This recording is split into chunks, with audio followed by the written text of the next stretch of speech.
True freshman quarterback stepping in for the injured Matt Corral, and then being brought down. Bryson Jackson with the sack and the turnover on downs. Welcome to Sikkim 365 Radio.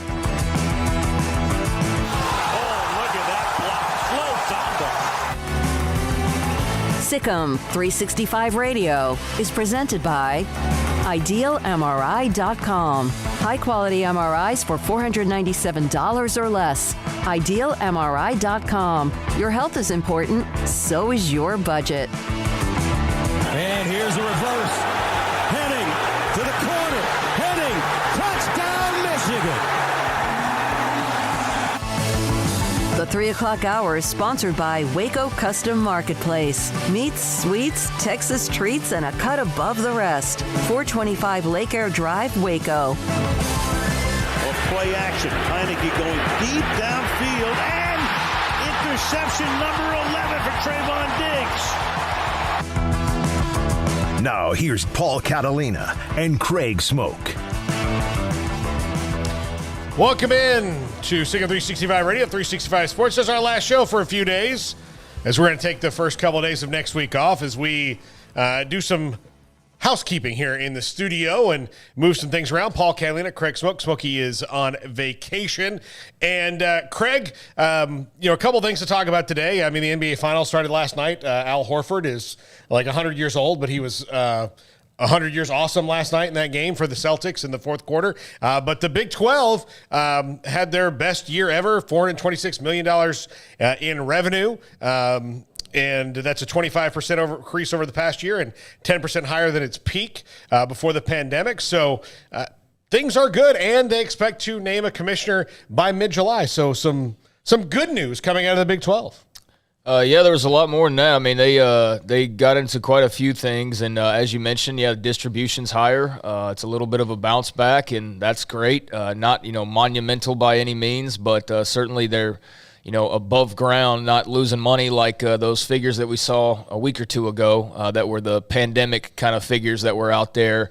So yeah, I mean, things are getting back to normal and even above normal in the case of the Big 12 and their payout. So that's good. I mean, that's, $40+ million. I know it doesn't really scratch the surface of what, a couple of other conferences are doing, but that's respectable enough. And it is an increase. So not going to pick that apart too much. And yeah, they also mentioned that they will announce a commissioner around Big 12 Media Days in July. So we're about a month out from that, or about a month and a half out from that at this point. And here in about 5-6 weeks, we'll be in Arlington for Big 12 Media Days. And I guess at that time, that's when we'll all see who the brand new commissioner is. And I'm sure there will be a press conference of some sort, so we'll get a chance to talk to he or she, whoever it ends up being. Right now, I don't know that anybody really has the inside track on that. I've not really spent a lot of time digging into rumors or anything revolving around the Big 12 presidency, but it'll be good to see somebody finally in that chair, and who's going to be replacing Bob Bowlsby. I think a lot of people are interested in knowing that. Yeah, I wonder. I wonder if it's a name that we'll be familiar with, or will be one of those things expected, or it will be one that comes out of nowhere. I mean, I would think that nobody really expected George Kliavkoff to be the Pac-12 commissioner when that happened, because he came from a different world. What are they really looking for? But we'll know in a month. So, there's a lot of obvious names like Oliver Luck out there that people think about, but, I don't know if that's really where we need to be thinking. Maybe they have like Mack Rhoades, who'll be on the show today at 4:20. Maybe they have his hiring practices where it's all a secret until the announcement. I don't know. Yeah, me neither. I'm not a part of it, so I don't have any idea either, but it's been pretty secretive so far. So, yeah, we'll find out here in 5 weeks in Arlington where, that announcement will be made. But you just named some of the names that were brought up initially, and like I just said, I haven't scouted out a whole lot of the rumor mill surrounding it, so I don't know if anybody else has been mentioned, but I think they'll probably try to keep it pretty close to the vest, because why announce? You're going to make an announcement in 5 weeks and then spoil the announcement before then. Yeah.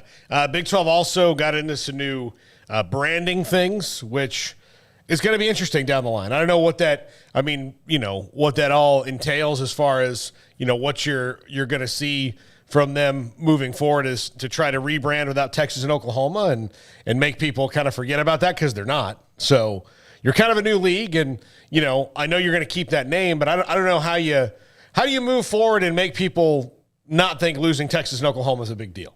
I mean, that's going to be their key in branding, because I don't know how you do that. I don't know.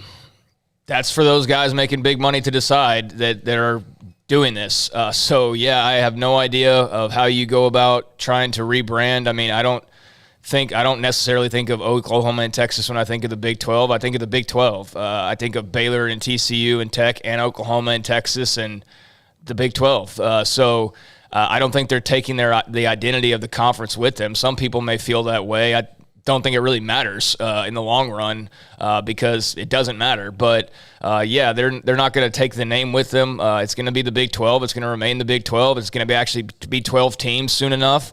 Whereas it's only been 10 now for a while. And, I don't know. Do they come up with a new logo? They just did that like 3 years ago. Do they change the name? That would be kind of pointless because, again, you're going to be at 12 teams and you're not going to just give the identity to Oklahoma and Texas. So, they could certainly stand to rebrand or what have you and change things up a little bit. But as far as how they do that, I didn't see much of that out of the notes that I saw. So if there's anything you can add to that in terms of what actually they're rebranding, then I'd be interested. But I don't know what kind of they're looking at as far as that goes. But I think we could certainly agree they could use a little bit of a shuffling of how people view the Big 12 and if they can somehow give it a more positive image, because it hasn't been as positive an image as lately, that would be, obviously what you're paying people for. So hopefully there's some good ideas out there. Well, Bob Bowlsby seemed happy about it, but I mean, that's his job to sometimes. I mean, I don't think he's necessarily a sunshine pumper though, when he doesn't need to be, and he's on the way out. So but he said he thinks the league is trending well based on what they saw. So, I mean, that's his opinion and that's what he's supposed to say. You wouldn't be like, I don't know. Well, you wouldn't want him to say, how does it look? I wouldn't want that from Bob Bowlsby on his way out the door. But, I mean, he's the one who helped put this thing back together. So, but we don't know what they saw, like, as far as that presentation. We can ask Mack. Like as far as what? Are we talking about, branding presentation? Branding and, what the storylines are. And because it's one of the things he said they were working through, because it's weird with Texas and Oklahoma there on the way out, and they're branding a league for the future to build to a new TV deal without these two titans of their conference. So he says it's trending. He thinks it's trending well. Well, I would hope so. I mean, I think if he came out today and said, man, this really sucks, then we'd all be quite alarmed by that. I think that it should be positive. I mean, it's the dead middle of the summertime, and they're all meeting, and there's no reason at this point for things to be going sideways. I mean, you're all just trying to do the best for each other. Oklahoma and Texas are doing the best they can to be civil on their way out. Everybody else that's coming in is being as civil as they can be with those schools that are exiting. And I think everybody's just trying to get along and figure out the best things for the Big 12 moving forward. We've talked about, there's obviously awkwardness there because there's schools that are leaving and schools that are coming in. And I know that, Jamie Pollard touched on that, and I'm sure Mack Rhoades will touch on that as well. But, as far as the branding thing you mentioned, I don't know really, again, what they're doing there. But I'm glad that, things are on the up and up. I mean, you would expect it to be that way. These are a bunch of adults. They shouldn't be in a room. Well, we're leaving and we're coming in and you're a duty head. What angst should there be? BYU doesn't have beef with Texas and Oklahoma. Hell, it opened the door for them to be in a better place than they've ever been. Same for Cincy and Houston and UCF as well. So, I mean, it's a business. All the time for the petty stuff was last summer when the announcement was first made and all throughout this last year. So at this point, everybody needs to just get work done, get those meetings going and get those handshakes going and get those conversations going on a lot of important issues that are facing college athletics right now because, quite frankly, the branding part of it is the least of their concerns, quite frankly. They need to figure out exits, entrances. They need to figure out schedules. They need to figure out pods. They need to figure out revenue. They need to figure out a TV deal in the future. So, that's all out there for them to take care of. And hopefully they're, chipping away at that here or have been chipping away at that here while these meetings have gone on. Yeah, in 2024, the Big 12 Women's Basketball Championship will move to the T-Mobile Center. The women's and men's championships will run consecutively with the women playing Thursday, Friday, and Saturday, Monday, Tuesday. Then we'll play Tuesday through Saturday, and Kansas City awarded a 2-year extension to host through the 2027, which means they'll all be at the same venue, which has not been the case. The women have been playing at a separate venue in Kansas City, so that's one of the other things that came out of there, which is pretty interesting, and probably good for the women because then you can retain more of that audience, especially when you've got people who are there for both teams, but if they've got to hop between venues, maybe they don't do it. So, yeah, I don't know. I've seen a few people that don't like the idea of it. I don't know where their angle is as far as the diehard women's basketball fans. They'd certainly, have a set of opinions that are out there. Not everybody's going to be in agreement that it's a good idea, and I've seen some of those who don't think it's a good idea. They liked it being separate. So, I guess it depends on the eye of the beholder. To me, it doesn't really matter to me in terms of, raising or lowering my interest. It doesn't change my travel plans, but for some people out there, it may. And so if you are able to watch more games and get more bang for your buck, then I think that's great. But Kansas City's been a great host site, and they've been great when it comes to, just the way they handle the basketball tournaments. I think the Big 12's found a nice niche there, even though there's not even a team within that state anymore and hasn't been for years now. It's still remained kind of a Big 12 stronghold in so many ways, so good for Kansas City.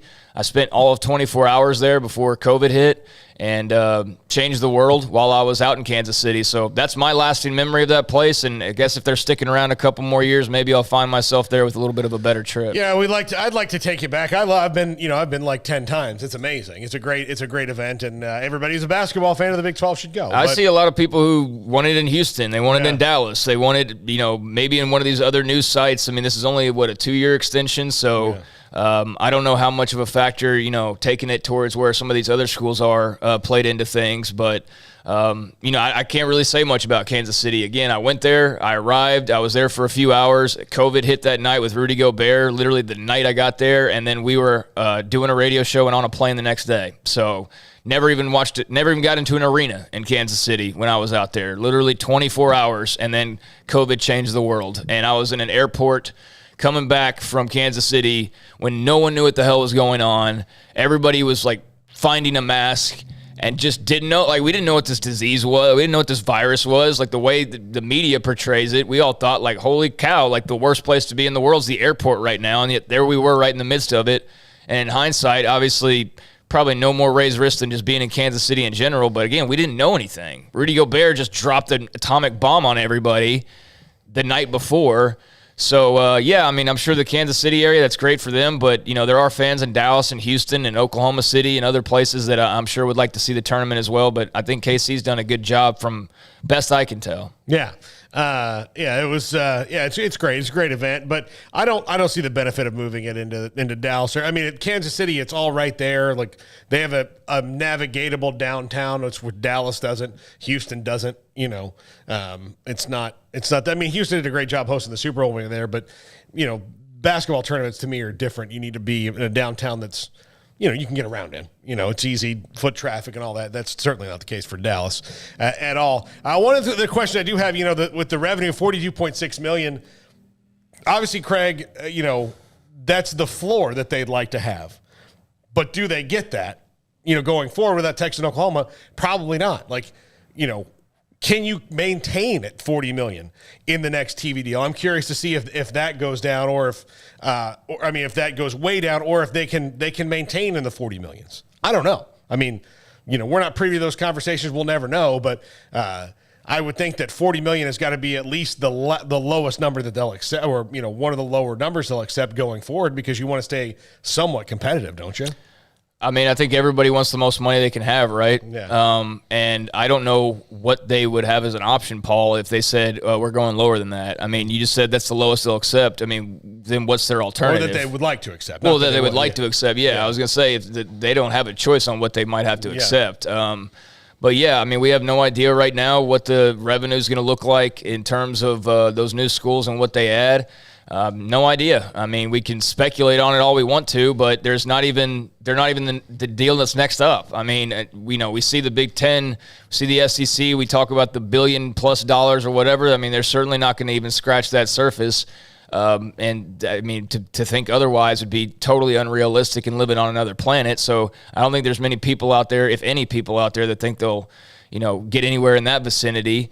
But how low does it go or how high does it go? I mean, again, no idea. They still have 3 years left before that's negotiated, I believe, or at least 2 before that comes up. So in the meantime, these networks are looking at the Pac-12. They're looking at, the others that come up before and other potential deals. So, I mean, we didn't have Netflix basically, dropping off the face of the earth 6 months ago. But you see, their revenue now, and you see the way that the things are kind of shifting over there.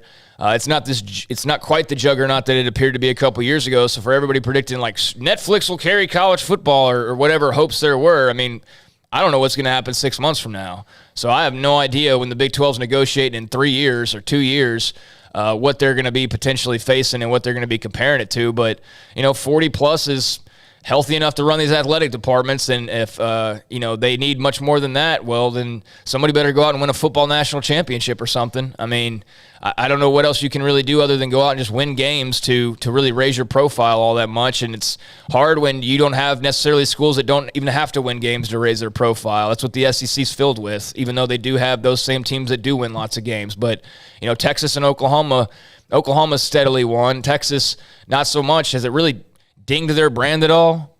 Has it cost them any revenue? Even though they've been, they're having a great athletic year right now outside of, the main sports, even though in basketball, both basketballs, they did well as well. So kudos to the Longhorns on their athletic year, but them being average in football hasn't affected their dollar amount. So, they don't have any brands that can just carry that. They just simply on name alone, they just carry a TV broadcast. So it'll be interesting to see, how they're viewed, with Baylor and Oklahoma State and BYU and Cincinnati. I mean, there's some names there, but what kind of dollar figure does it bring? I have no idea. But, yeah, you'd have to hope that you at least maintain what you're making right now. I mean, just simply inflation, you would hope you're making more money. But, yeah, no clue on what that actually looks like, and I don't think they really have a clue what that looks like because it's not right in front of them at the moment. No, not at all. In the chat room, a couple of comments. Chris says, have the tournament in Salt Lake City. That would be a nice welcome for BYU, and Salt Lake City is a really nice city with lots to do and little crime. And I said, nope. Went there a couple years ago covering basketball. Worst food in America in Salt Lake City. Everything tastes like boiled dirt. Everything. It's awful. It's awful. Don't ever go to Salt Lake City, Utah. Was that your scooter exhibition as well? Yeah, and then Nick Canizales talked me into getting one of those Lime scooters, those things. The company who invented those scooters, I hope that guy gets a rock in his shoe every single day of his life. The dumbest things in the world. They're so pointless. I don't get it. You got me on a rant here. But yeah, no, I'm not I'm not for Salt Lake City. And I'm not also about sending, 11 of the teams really west when you don't have to do that and you have Kansas City a good location. I don't think it should be in Dallas. I don't think it should be in Houston. I think it should be Kansas City and somewhere like that. I mean, I'm biased because I've covered it a bunch of times, but believe me, I've covered, and somebody suggested Tulsa, not quite as bad as Salt Lake City. Tulsa did a better job hosting the NCAA tournament. I was there a couple years before. I don't know. I have a different perspective on this because I've covered a lot of NCAA tournaments and Big 12 tournaments all over the place, but yeah, I would not like it in Salt Lake City. Well, hello to our BYU fans out there. Hope you're doing well. BYU is not in Salt Lake City. BYU is in Provo. Salt Lake City, I can't abide. The rest of Utah, beautiful. The surrounding area of Salt Lake City is great, but there's nothing to do there. The food is bad, and it's just not a great place to host it. And even though the people are excessively nice, none of them even know what to tell you to do when you're not covering basketball. It was like, hey, what do I do? I don't know. Thanks. I'll just sit here and stare at the mountains. I don't know what you want me to do. I don't have a rental car. Never been. I don't know. So anyway, but yeah, those are my unvarnished feelings on SLC. Now, not the whole state of Utah. It's beautiful. There's lots of things. If they found a way to host it in one of those like Park City, then heck yeah, let's go there. But I don't think that's gonna. They have an arena that would hold it. all the way there. So Chris says, "Ouch, Paul, very ouch." Yeah, I'm not going to. I'm not going to back off it. And look, I'll tell you. If you ask me about a place in the country that I don't like, I'm going to tell you I don't like it. I'm not going to say like, "Oh, you should go there," when I didn't have a good time. I think it'd be bad. So I think that'd be disingenuous. So anyway, let's see. I'm trying to find. There's another good comment. Hold on here that I before I went and got on my rant. I lost it. There's too much. So, our web, can you share how you really feel about Salt Lake City? I think you did. Yeah. But, okay, later on in the show today, in the next segment, we've got Joey Kaufman talking about Ryan Day just spitting out an exact budget. He's figured out the number that they need to compete. It's $13 million on NIL. After that, Grayson Grundhafer at 3:45, Mack Rhoades at 4:20. And then later on in the show, probably at 5:15, 5:20, we'll replay Iowa State AD Jamie Pollard for earlier this week. Really interesting interview. Really interesting guy. Really passionate guy. Someone who, again, I would not mind if somebody like that was the Big 12 president, because he's a fighter, and that's what the Big 12 needs. That's what the NCAA needs. It's a fighter, somebody who's going to, fight, like do what's right and like have principles. They didn't have that for the last few years. So we had a great interview with Jamie Pollard from Iowa State the other day, and really, really enjoy it. So I think if you missed it, we'll replay it again for you. But it was really cool to talk to him the other day. Yeah, he was really good and did not hold back in his criticisms of the NCAA and of just college sports in general right now. He let his feelings be known on kind of how it's all operating. And you're bringing up commissioner this, commissioner that. I mean, another note from the day was Lawrence Chavanik passing along that the top athletic honors for male and females are now going to be renamed the Bob Bowlsby Awards. That was another note, along with the revenue and the announcement about the president coming in July. So the little tip of the cap to Bob Bowlsby on his way out, and it will be interesting to see how he's viewed years from now. I know that there's split opinions just in Baylor fans alone, much less how most everybody else feels, but I do give him a little dap for at least saving face there at the end and bringing 4 teams into the fold and basically preventing a full-on Titanic situation, which is what it looked like there for a while after Oklahoma and Texas, basically became an iceberg. And, the dead of night, had no idea they were about to get hit, but the Big 12 got hit in a major way, and they took on water, and Bowlsby guided them to safety somehow or another. So he deserves credit for that, even if you feel like he didn't always do everything perfectly. You also have to remember that he's dealing with egos. It's not as simple as just going into a room with all these school presidents and these athletic directors and just telling them what they're going to do. It's quite the opposite. And everybody's got their own agenda, clearly. While they were operating on a Big 12 agenda, the same people in those meetings were sitting there negotiating an SEC exit simultaneously.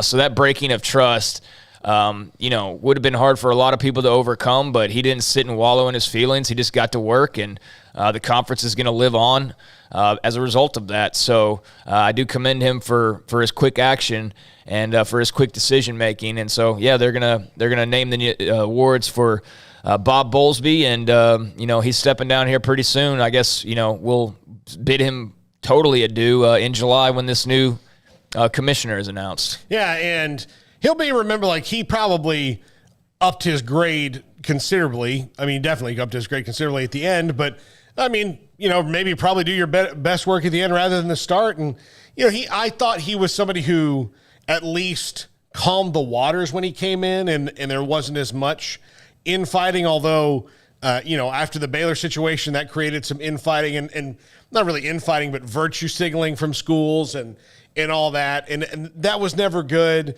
because the message wasn't really coming from Bob Bowlsby as much as it was other university presidents that wanted to we have a handle on this situation when everybody. Or like Gary Patterson, saying one thing while the program's doing another. Yeah, exactly. Yeah, so I remember that.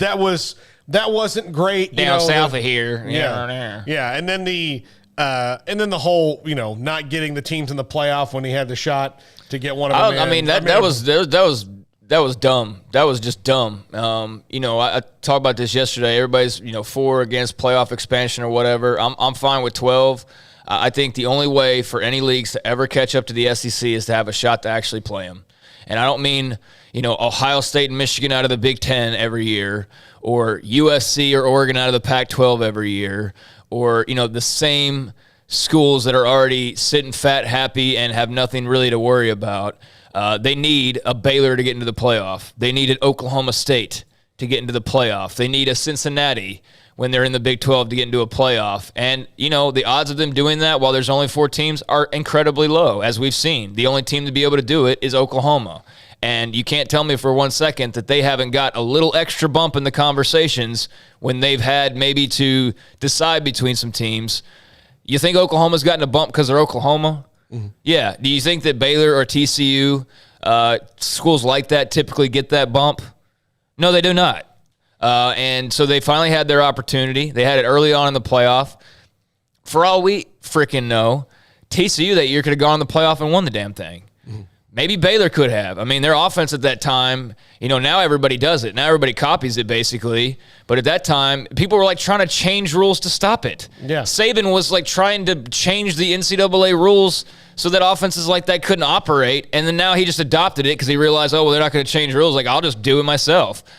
So it would have been fascinating to see those teams have actually a crack at it. And, I don't know in the end run if he makes the decision and says Baylor's our champion, which they won the head-to-head, if, that gets Baylor into the playoff. For all we know, the committee still would have said, nope, Ohio State, more money, more fans, more all that. Not even about whether they're better or not. It's just more of what we're looking for, which is TV dollars and eyeballs and all that.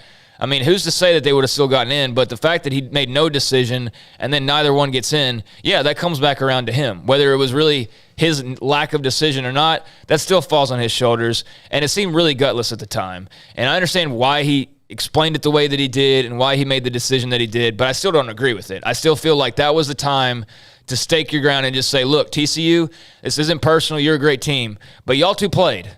Y'all played each other. You had a 3-touchdown lead multiple times in this game, and you blew it. So I'm sorry, but no, I'm going to give Baylor the little bump and say, this is our champion. They won the head-to-head. They ended the season on top of the standings. And again, if it would have made any difference or not, we'll never know. But at least it would have showed something. You think Greg Sankey would have just sat there and said, No, Alabama and Georgia are equal champions. Now, granted, they had the championship game and all that. But in a similar scenario, do you think that would have happened? Absolutely not. Absolutely not. He would have fought tooth and nail to get a team in the playoff, and he would have gone on a rant, and he would have been on SportsCenter, and he would have been on this and that, and would have gotten a team in the playoff somehow or another. Would have politicked. And Bowlsby instead just said, y'all decide. And then what happened? They came up entirely empty. Yeah. So that I understand it, but I will never agree with it. That was the rhetoric the conference decided on because they were trying to make themselves look better. Yeah. And he took too much faith in the fact that it would be like the average people go, well, that's a damn good point.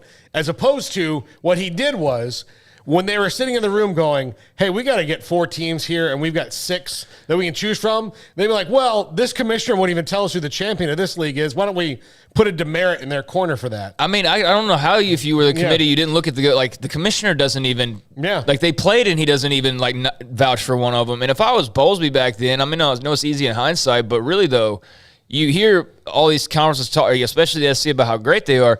But like Bob Bowlsby, I would have been trolling the committee. I'd have been like, y'all are scared to put Baylor or TCU in the playoff. Y'all are too worried they're going to upset the apple cart that y'all got going on. Y'all's little monopoly over here.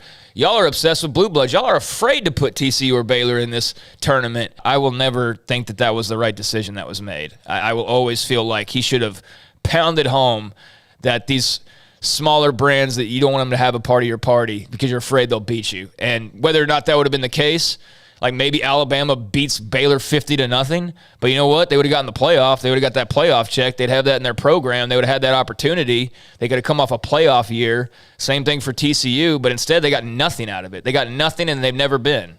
And that's, New York strip steaks at $8.50 a pound. T-bones, $8.25 a pound. The porterhouse steak at $8.50 a pound.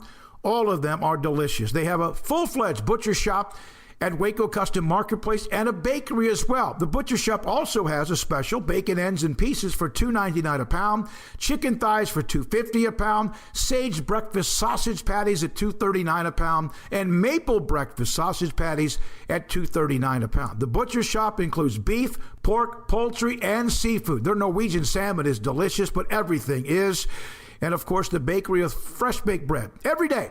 And kolaches as well. And up and down the aisles of Waco Custom Marketplace, you can get something as simple as canned Rotel tomatoes, or maybe pasta, or chips, or seasonings, or sauces, and more. And they have a little area where you can get some vegetables as well.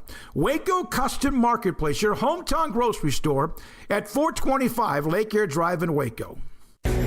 Payments for qualified buyers are 2.9% for 72 with 5,000 out in cash or trade. TTL Extra. See dealer for details. Step up your ride at Richard Carr's Summer Savings Event. Find summer savings like a 2018 GMC Sierra SLT, only $432 a month, or a 2017 Buick Encore for $183 a month, or GMC Acadia for only $280 a month. Our vehicles go through a 172-point inspection. We pay top dollar for your trade, and 100% approval is always our goal. Find your next car or truck today at Richard Carr. At Richard Carr, we give you more. At Ideal MRI, we feel blessed to be a part of the Waco community. We're a small family business right here in Central Texas, and our goal is to bring down the cost of healthcare while maintaining high quality. At times like this, the cost of healthcare has never been more important, and unfortunately, significant illnesses and injuries still occur. That's why Ideal MRI is open and here to serve you through the difficult time. We offer premium MRIs just like a hospital with state-of-the-art technology and specialists, but you'll pay less. Sometimes thousands of dollars less, whether you're using insurance or not. At Ideal MRI, we accept most insurance and there are no hidden costs, even offering financing if that's needed. Everything included in the price, and you'll not get something as a surprise in the mail later on. If you need an MRI, ask your doctor about Ideal MRI. They'll know. You can schedule an appointment safely from home online in minutes at idealmri.com or give us a call, 833-IDEAL-MRI, idealmri.com. In the market for a quality metal building? Since 1943, Pioneer Steel and Pipe has helped Central Texas residential and commercial customers with metal building design, panel options, building components, and trim options. Pioneer Steel and Pipe's residential line is energy efficient, offers low maintenance, reduces insurance payments, is impact resistant, and carries up to a 45-year limited warranty. In addition, they can also help you find a metal building contractor for your project. Pioneer Steel and Pipe with locations in Waco and Bryan and at pioneersboys.com. In Texas, there's pea-size hail and baseball-size hail. Guess which one hit our house? We didn't even know where to begin, but we called our Texas Farm Bureau insurance agent, and he was so reassuring. He knew exactly what to do to get our house back into shape and our lives back to normal. Now, we're even more thankful for the roof over our heads. Stop by and see our agents at one of our 3 McLennan County locations. Coverage and discounts are subject to qualifications and policy terms and may vary by situation. Did you know that Waco Regional Tennis and Fitness is a partner of the City of Waco? Did you know that we are open to the public? Waco Regional Tennis and Fitness offers day passes to the public for only $10 a day, and we offer money-saving memberships. Waco Regional Tennis and Fitness offers over 40 group exercise classes each week, including bar, yoga, boot camp, indoor cycling, and more. There are free weights, weight machines, TRX, rowing machines, stationary bikes, new treadmills, elliptical machines, and much more on the spacious weight room floor. Personal training available where you can be encouraged to grow. Sauna, whirlpool, tanning bed, and kids club. 17 tennis courts, 8 pickleball courts, youth and adult tennis and pickleball lessons. Waco's premier experience where you can help your mind, body, and soul. Visit our website at wacotennis.com. Call us at 254-753-7675 or visit us next to Hawaiian Falls on Lakeshore Drive in Waco.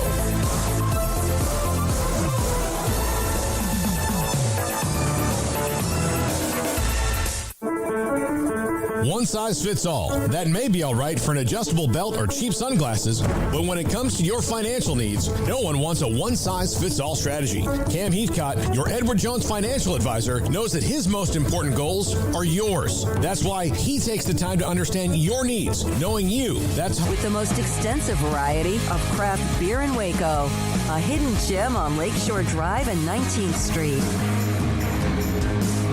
Welcome back, Sikkim 365 Radio, 365 Sports. Joey Kaufman, Columbus Dispatch, joins us now. And, Joey, before we get to Ohio State, you used to cover USC. So, I know that you left there and joined the the big dude party. But do you feel like you might have missed the kind of the rock star show that's coming to USC now with Lincoln Riley?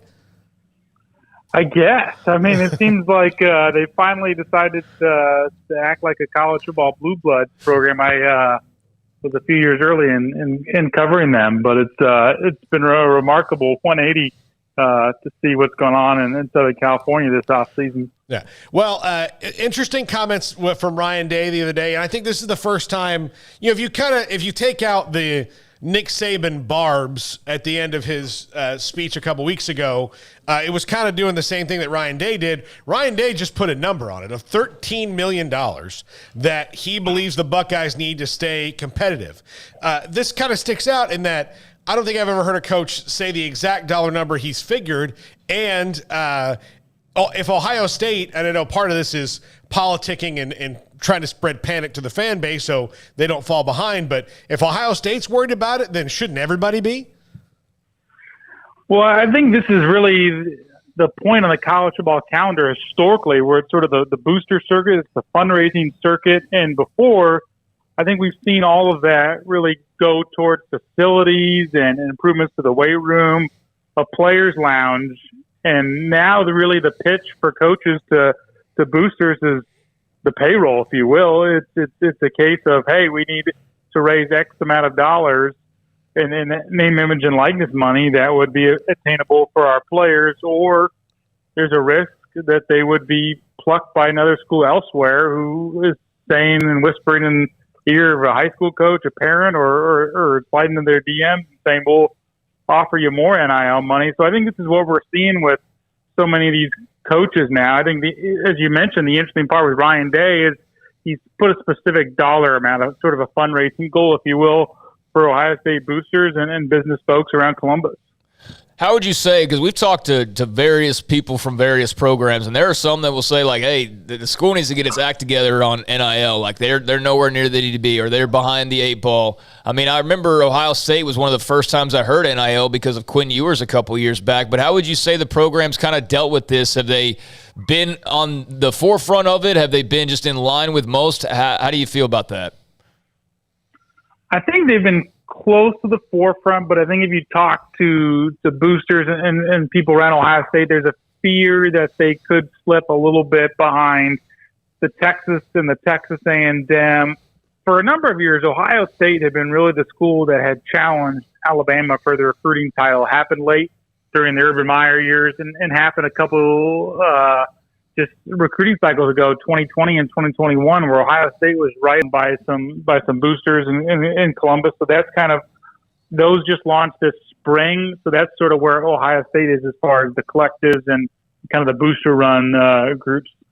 Do you feel like there are recruits that have come in the last class specifically because of NIL? Because there A&M, nobody really knows, but I mean, there's the scuttlebutt about who it could be that came in because of NIL.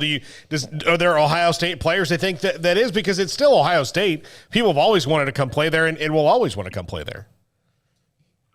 Nothing really that's jumped out as far as a player who's really been able to come. I mean, Quinn Ewers is sort of a separate deal, but as far as the 2023 class or even late 22 class, I don't think a lot of those decisions were necessarily been swayed by NIL. You look at the top players Ohio State has been able to go after and get. It's been quarterback and it's been wide receiver, the two positions where you are almost guaranteed if you can get on the field and start, you're going to put up big numbers and have a chance to be a first-round pick. So I haven't really seen it yet with them where NIL really proved to be a major difference maker in the recruiting process, but I think the 2023 class is going to be the bigger tell, because it's you look at last year in 22, a lot of guys were in the fold and committed before NIL really became a factor in their recruitment. But this cycle, I think it's been a more of a talking point among high school players and the coaching staff. Joey, what was the reaction to Ryan Day's new deal? His contract extension, you mean? Yeah, contract extension, yeah. Yeah, I mean, I think the timing of it is a little weird in Columbus circles, just because this is a year where, hey, they lost to Michigan, and that's not supposed to happen. It hasn't happened in a decade. So I think it's maybe a reason why you saw his contract extension be announced in May instead of, or April, May. instead of like December or January or February of last year. Some distance always helps. But a lot of this is just due to Mel Tucker really resetting the coaching market. His $9.5 million year salary, now Ryan Day's in that $9.5 million contract. So I think for a lot of Ohio State fans, there's some disappointment of how last season went, and they want to see more from Ryan Day and his program moving forward. I mean, they've won one playoff game in his tenure. I think the expectation is to get back to the national championship game and win it. But I think there's also a point of pride in that Ohio State wants to pay its coach as much or more than anybody else in the Big Ten. It's been the standard bearer. It's been the flagship program for the league, and they want to have their head coach with a salary to match that. Do you think NFL rumors will continue to follow him? I think so, and I think just you look at the track record he has on the offensive side of the ball with the passing game, and that's certainly where the NFL's gone in that direction. You've seen with Sean McVay, and there's only a couple off-season cycles ago where that was so in demand, where everybody wanted a coach who could really engineer a passing offense like that. So I think because of that, and because of his background in the NFL, it's always going to be something that's going to be lured in the background. And the interesting part will be if a team ever gives him a contract or gives him a contract where it's going to be able to match his Ohio State salary or more, because the more and more these guys start getting paid in college, the other side of the coin is there are very few NFL teams that offer you more than $9-10 million. Yeah, I mean, I need to look up the NFL coaches' salaries actually and see even where those guys are, because I would imagine there's a good number of college coaches now making more than most. Maybe not like a Pete Carroll; he's probably still high, but yeah, I mean, $9 million. We're starting to get up there, Joey. Joey, on the recruiting side of things here in Waco, it was of interest that a couple of days ago, Ohio State offered a Baylor quarterback commit Austin Novosad.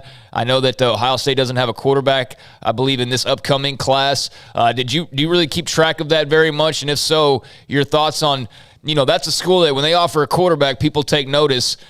Your thoughts on them extending an offer to Austin Novosad?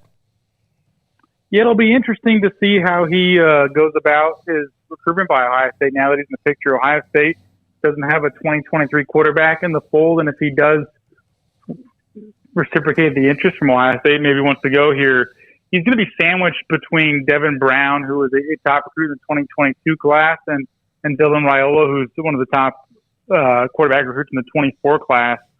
So if he comes, it's going to be quite a battle for the starting quarterback job. As we've seen with Ohio State, guys who have come and competed for a job and maybe not won out have been able to go elsewhere. Joe Burrow most notably, but even Jack Miller transferred to Florida, Quinn Ewers go to Texas. So I think the risk in going to Ohio State, and maybe you go to Ohio State, maybe you don't get on the field, is mitigated by the fact that, well, you can go to Ohio State and maybe you don't get win the starting job, but you get a couple years of Ryan Day's tutelage under your belt and you go somewhere else and start. So I think that's kind of become a little bit of the way things have gone in Ohio State. And I think the transfer portal, eases some of the risk for these guys if they do decide to go to the Buckeyes. Joey, Jim Knowles, the new defensive coordinator hired from Oklahoma State, and the knock on Ohio State last year was, in spite of their high flying offense and everything he'd do, they were pretty soft on defense, especially up front. How did you see that coming through the spring with improvements on defense or things that had changed? And was it a talent issue or a coaching issue alone, or was it a talent issue as well? I think some of both. I mean, it's no secret that Ohio State's drop-off on defense has come without in the aftermath of 2019, where they had Chase Young and Jeff Okudah. Those guys are the number 2 and number 3 overall picks in the NFL draft, and they haven't really had that elite defensive end pass rusher since Chase Young. They haven't had a cornerback of the likes of Okudah. So they haven't had really the talent that they had in past years as far as that high end. But they also have kind of run a pretty basic defense and scheme. And the most interesting part about Knowles is how multiple he wants to be, how much he wants to disguise stuff, and how much he wants to put an offense off balance. It's always seen the last couple of years, Ohio State just sort of leaned into its talent on defense, which is great when you have some of those really, really high-end NFL draft picks. But if you just have maybe some mid-round guys, it's not going to work. So I think Knowles is going to be a lot more creative in how he uses Ohio State's personnel. How in the world does Jackson Smith-Njigba follow up that bowl game? That's going to be really tough to do. I don't know if he's going to be able to do that quite as well, but that was certainly something. Just for a point of reference, Baylor lost all their top wide receivers.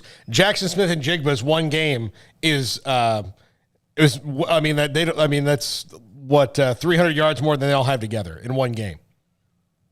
The new ones that they're coming in, there's people who want a whole season that he did in that one. Yeah, game. he had a huge performance. Yeah, and Baylor has more yards in that bowl game. Your point than they have returning. Yeah, exactly. It's pretty insane. crazy. Yeah, I stumbled over my words there. Thank you, Craig. Yeah, no problem. Joey, Ohio State, Notre Dame to kick off the year. I know they just met a handful of years ago. Ohio State won that game when Urban Meyer was still at the helm. I did not realize how few times, though, these teams have played each other. What kind of excitement level is there? I know Ohio State plays big banger teams every single year in the non-conference and whatnot, but is there a little bit of spice, people looking forward to that Notre Dame matchup? It's going to be a hot ticket because you're right.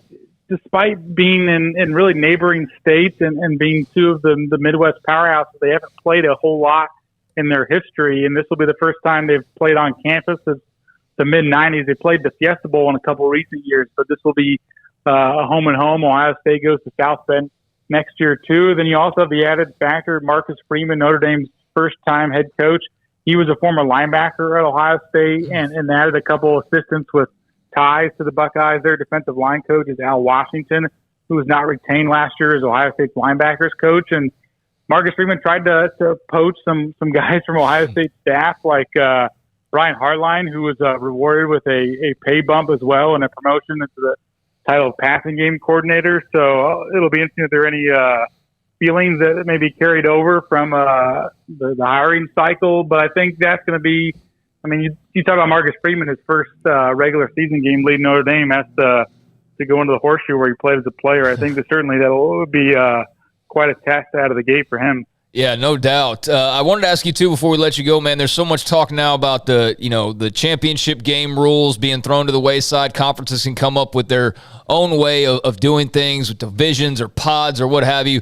What are your thoughts on what the Big Ten ultimately does?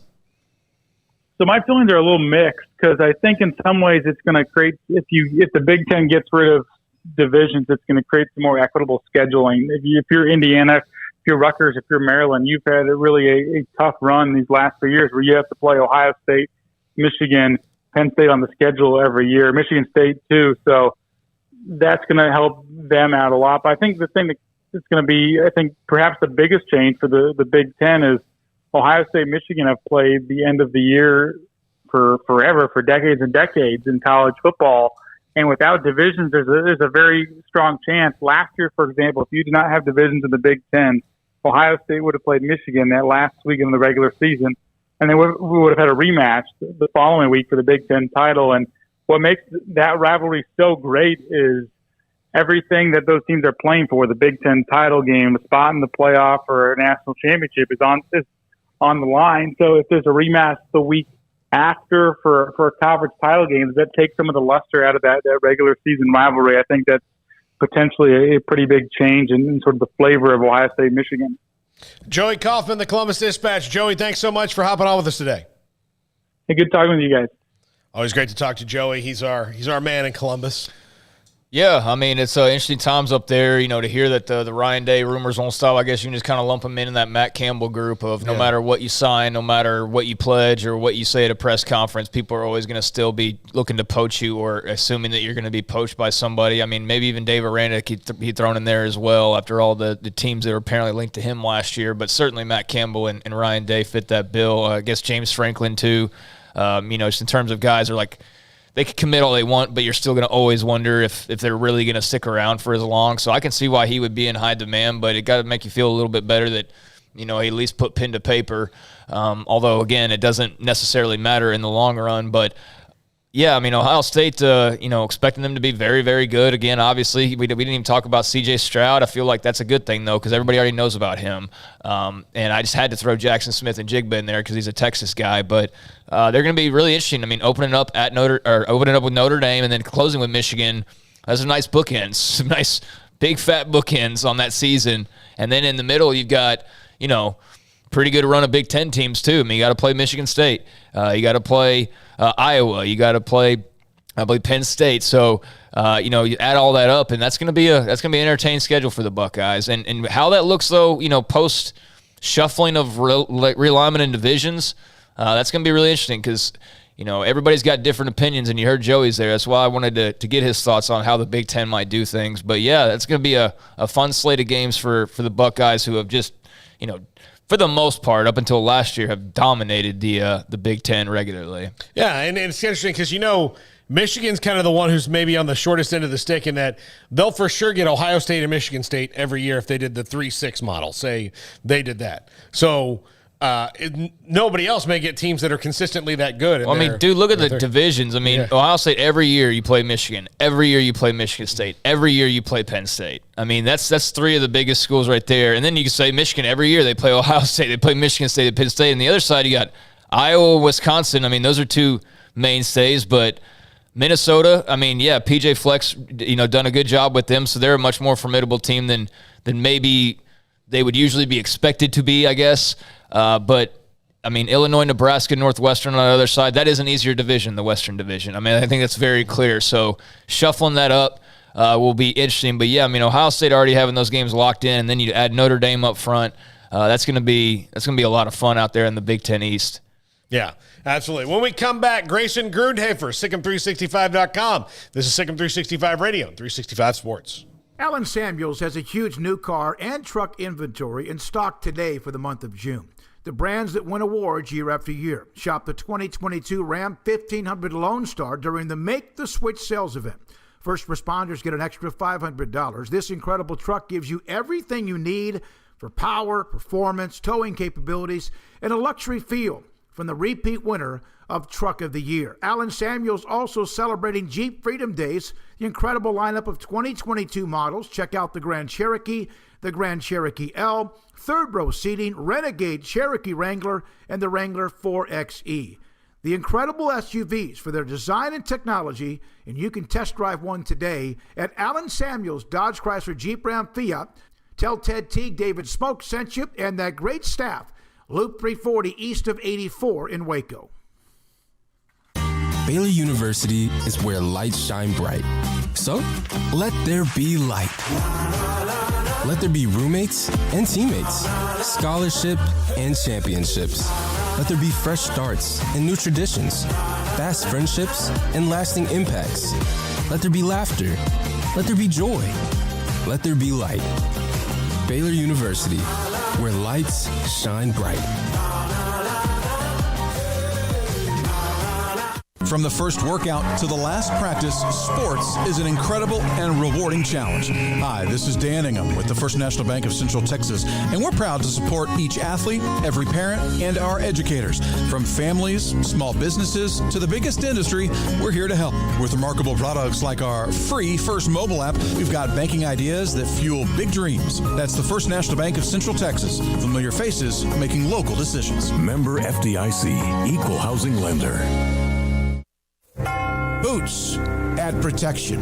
Good boots help you climb better and move forward faster. And when your son or daughter steps into the boots of a U.S. Army officer, they also learn how to lead. In these boots, they'll gain more confidence with expert training in one of more than 150 occupational specialties. In these boots, they'll stand a little taller and lead a team with diverse backgrounds and areas of expertise to successfully accomplish whatever challenge comes next. In these boots, they'll earn respect with valuable experience from day one that will give them solid footing for success into the future. Highly qualified candidates who earn a spot on our team can receive comprehensive health care coverage, college tuition assistance, and a bonus of up to $40,000. See all the things your son or daughter can achieve in our boots at GoArmy.com. U.S. Army Waco Recruiting Company, 254-598-8131 or 254-776-1543.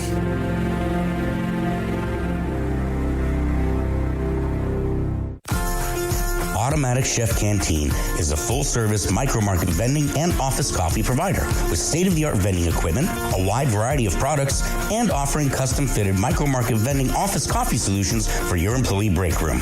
You want a full break room solution and a workplace oasis? Well, Automatic Chef Canteen, locally owned and operated for over 50 years in Central Texas, also includes in-house mechanics on call 24/7 for fast, reliable service and maintenance. Automatic Chef Canteen, 6900 Imperial Drive in Waco, or online at automaticchefcanteen.com.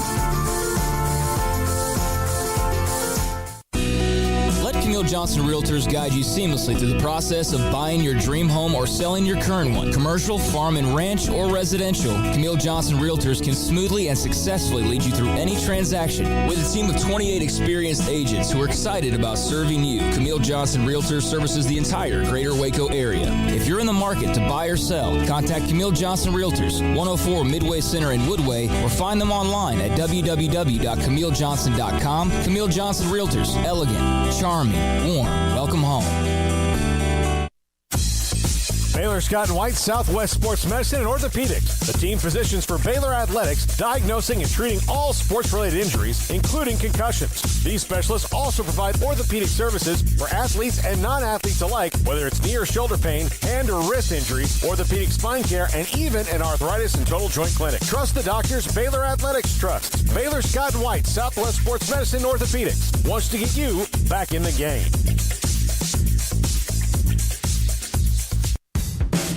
Welcome back to Sikkim 365 Radio. It's time for our weekly segment with Grayson Grundhafer of Sikkim365.com. Brought to you by Pioneer Steel and Pipe, where customer service is their main focus, and best in metal, steel, and pipe for large or small projects, with 2 locations in Waco and Bryan. Family owned and operated since 1943.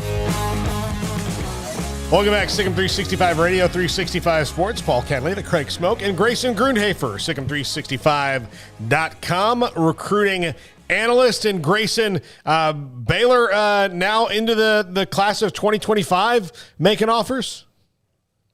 Oh, yeah. I mean, they've kind of been there for a little bit, though. I mean, I know they offered Grayson Harris today, but they've kind of been steadily sending out, a couple here and there. It's not a long list, obviously. Baylor likes to do the whole process where they get to meet guys and then, figure out if they're a right fit. But I believe they have already maybe 10 offers already in the 2025 class. So they've already gotten started there. But yeah, today it was Grayson Harris, the wide receiver out of Ennis, who just had a monster freshman season, which is really cool to see a freshman have a huge impact on a team that went 10-0 this year. So I felt like that was a really big offer, and they put out a few offers today. So clearly they're continuing to be active, especially in the 2024 and 2025 classes. And of course, camp season starts next weekend.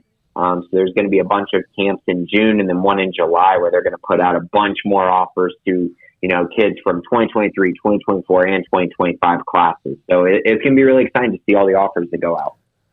So you just kind of mentioned it there, the 2023 class. I mean, that's what's in front of them, and it's been kind of sitting there where it's been for a little while now. I mean, every once in a while we'll get a little blip of a commit or something along those lines, but I was going to ask you, what about this upcoming class? So you think that's where you'll see some more offers is here pretty soon? Yeah, potentially. I mean, they have a lot of offers out right now in the 2023 class, and it's not even the amount of offers, really. It's just the amount of interest in those offers. So, I mean, there are 3 official visit dates that are coming up in June. I mean, they have a lot of guys that aren't committed anywhere, but Baylor, for a long time, it feels like has either been in the lead in a lot of these recruitments or kind of, right there where they could make up some ground and potentially, get guys to commit as well. So that's the interesting part, right, is how these official visits go, I think, will probably dictate a lot of the offers that go out. And I just think they're in a really good position. They're going to fill this class, I think, pretty easily. The problem is they got a lot of needs at a few positions, especially on the defensive line and at cornerback, that really need to be addressed. But the good news is they have a lot of those type of guys visiting over the next 3 weekends, starting next weekend. Who would you say, and I know you can get a full rundown over on the website, but who would you say are the most notable, don't even have to do a handful, but 2, 3, 4, 5 names. Who are the most notable as far as the official visit watch? Yeah, I mean, I think that one guy that I've probably mentioned quite a bit on, here and just on the website as well, but Cywood, defensive lineman Terrence Green. He's just a big-time prospect, guys. Reminds me a lot of Gabe Hall, a ton of upside, a guy that some schools are recruiting as an offensive lineman, but I think he fits the Baylor scheme perfectly in the 3-4 defense that they run. So he's definitely one that I'm intrigued by, and also Round Rock defensive lineman Ansel Nadore. Both of those guys, they fit the mold that Baylor really needs on the defensive line, and they don't have a single defensive lineman committed yet. So they really have to make up some ground. I mean, I continue to focus on the defensive line just because I think it's such a position of need in this class. But, right in Baylor's backyard, Colleen Ellison, defensive lineman Brendan Bett, he's going to come on an official visit as well in June. So a lot of big-time defensive linemen. And then as far as cornerbacks go, which is the other position that I really feel like they need at least 2, maybe 3 in this class. And those guys, pretty much that have started standing out are Denton Ryan cornerback, Chance Rucker, Frisco Lone Star cornerback Jalen Braxton, and then Maid Creek cornerback Tayshawn Wilson. Those 3 guys it seems like those 3 have been standing out for a long time. They have a few other cornerbacks that are going to visit as well. But those 3 just feel like they're probably the 3 that are the biggest priorities right now, especially Braxton and Rucker. Those are 2 guys that I think would make up one of Baylor's best cornerback classes in a long time if the Bears could close with them. Grayson, are Baylor fans just going to have to white-knuckle Austin Novosad until the end here? I mean, I wrote a huge article about this, and it's such it's a big dilemma, right? Because a lot of Baylor fans have been, I feel like, scarred in the past because they've had these hopes of landing a big-time quarterback recruit. Now, I know they landed Jarrett Stidham back in 2015, and I understand that was a huge get. Like, he was a top 40 player, but since then, they really haven't landed guys that are kind of in that same category or tier at the quarterback position. And so for me, I think it's one of those things where they've been so scarred in the past that it makes it really difficult to get excited about this. But at the end of the day, Novosad is a guy that Baylor's had a great relationship with for a really long time, and they continue to build that relationship. And because of that, they've really been able to solidify a relationship with him, solidify his commitment, and really honestly just kind of position themselves extremely well. And, it's going to be a waiting game, right? Because he's taking his official visit June 17th, and then we're going to see if he's going to end up taking an official visit anywhere else. But right now, I think Baylor's in a great spot. He has no other official visits scheduled anywhere. He was always going to take visits, though, which he has done to Ohio State, and he's actually at Stanford now. So he's going out, taking these visits, and really trying to position himself to, gain a lot of traction. And also, I think this helps Baylor's recruiting class as well. And when you're able to compete and potentially sign a guy who could be a top 10 prospect in the country. Do you think their depth chart is something that he's looking at in comparison to, let's say, an Ohio State? Because we were just talking to Ohio State beat writer, and, whereas Baylor fans are all in on Novosad, Ohio State fans are like, okay, sure. We know we'll have a good quarterback regardless because we're loaded always at quarterback. But do you think that that's something he's eyeing, or is he the type of guy that, it doesn't matter, there could be 17 quarterbacks on Ohio State's depth charts and he feels like he can go compete? I think he definitely feels that way. I think that, you kind of look at Ohio State's depth chart and you see a few more obstacles and roadblocks than Baylor's. I think, you see at Baylor, you see Blake Shapen, a guy who is going to be very good. But beyond that, they didn't take a quarterback in the 2022 class. They have 2 walk-ons on the roster right now. And then, of course, Kyron Drones, who really hasn't played at all. So I think that Novosad on the Baylor side probably feels really good about the chances that he's the guy after Blake Shapen. I think anyone would feel that way. Now, at Ohio State, it's very different, right? Because at Ohio State, they got a 5-star who's backing up C.J. Stroud. They got a very high 4-star who's the 3rd-string guy. And then in the 2024 class, guys, they have a very, very special player committed in Dylan Raiola, who I just think he's phenomenal. He's probably the best quarterback in the 2024 class. He might be the number 1 overall player in that class when it's all said and done. And so it's kind of one of those things where you look at it and go, do you really want to go somewhere where if you just get unlucky, like for instance, you could be a top 10 player, you could top 10 player in the NFL draft and still not start there because someone could be the number 1 player in the NFL draft. That's kind of what happened to Joe Burrow, similar type situation there. And so I just think that's a huge obstacle. And that's one obstacle that I know Austin pays attention to. He's talked about a lot. Depth chart matters to him. And for Baylor's end, that's exactly why they didn't take a 2022 quarterback, because he is their 2022 and 2023 quarterback. And they've, made that known to him from the very beginning. Well, let's stick with quarterbacks because there was an interesting move earlier this week that added to Baylor's depth chart. Luke Anthony coming over from Louisiana Tech. Did not play last year. He's coming off of the injury, right?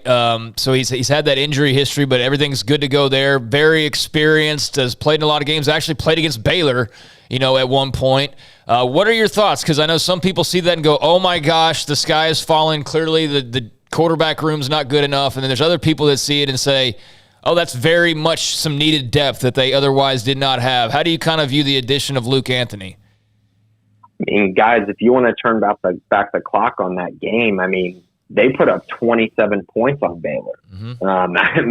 He threw for 231 yards, 2 touchdowns, an interception. I mean, he wasn't dazzling, but he led them to score probably more points than many people thought. And then throughout his career, I mean, the last 2 years at Abilene Christian, threw for 5,544 yards and 40 touchdowns. And then, of course, he was the Conference USA Newcomer of the Year in 2020. At Louisiana Tech, where he threw for nearly 1,500 yards, 16 touchdowns, only had 5 interceptions. I mean, guys, this is a starting quarterback. I mean, this is a guy who started at the Group of 5 level. I would consider him a true starter. He probably could have gone other places and been a starter in Group of 5. But I think the injury probably set him back, and then also the opportunity to play at a Power 5 program was very intriguing to him. And so I think those things combined probably led him kind of to this decision. And I know he's excited about it. He's really excited about the opportunity to come to a Power 5 school.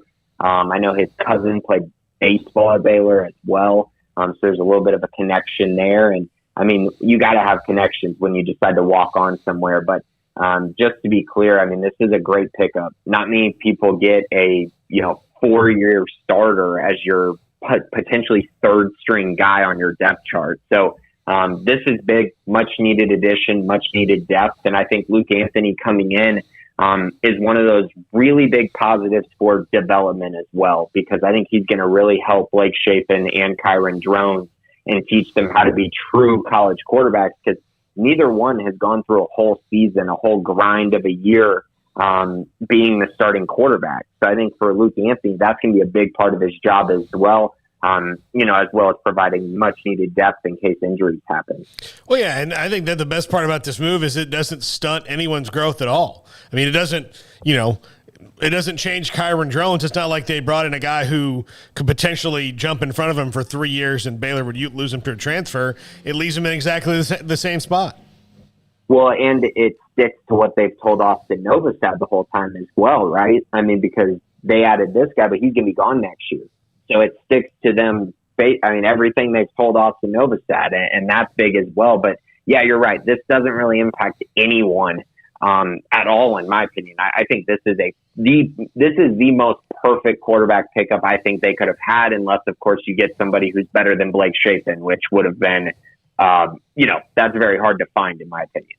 So we saw move-in day a couple of days ago, the various sports programs putting out, nice little videos of people moving in and all of that.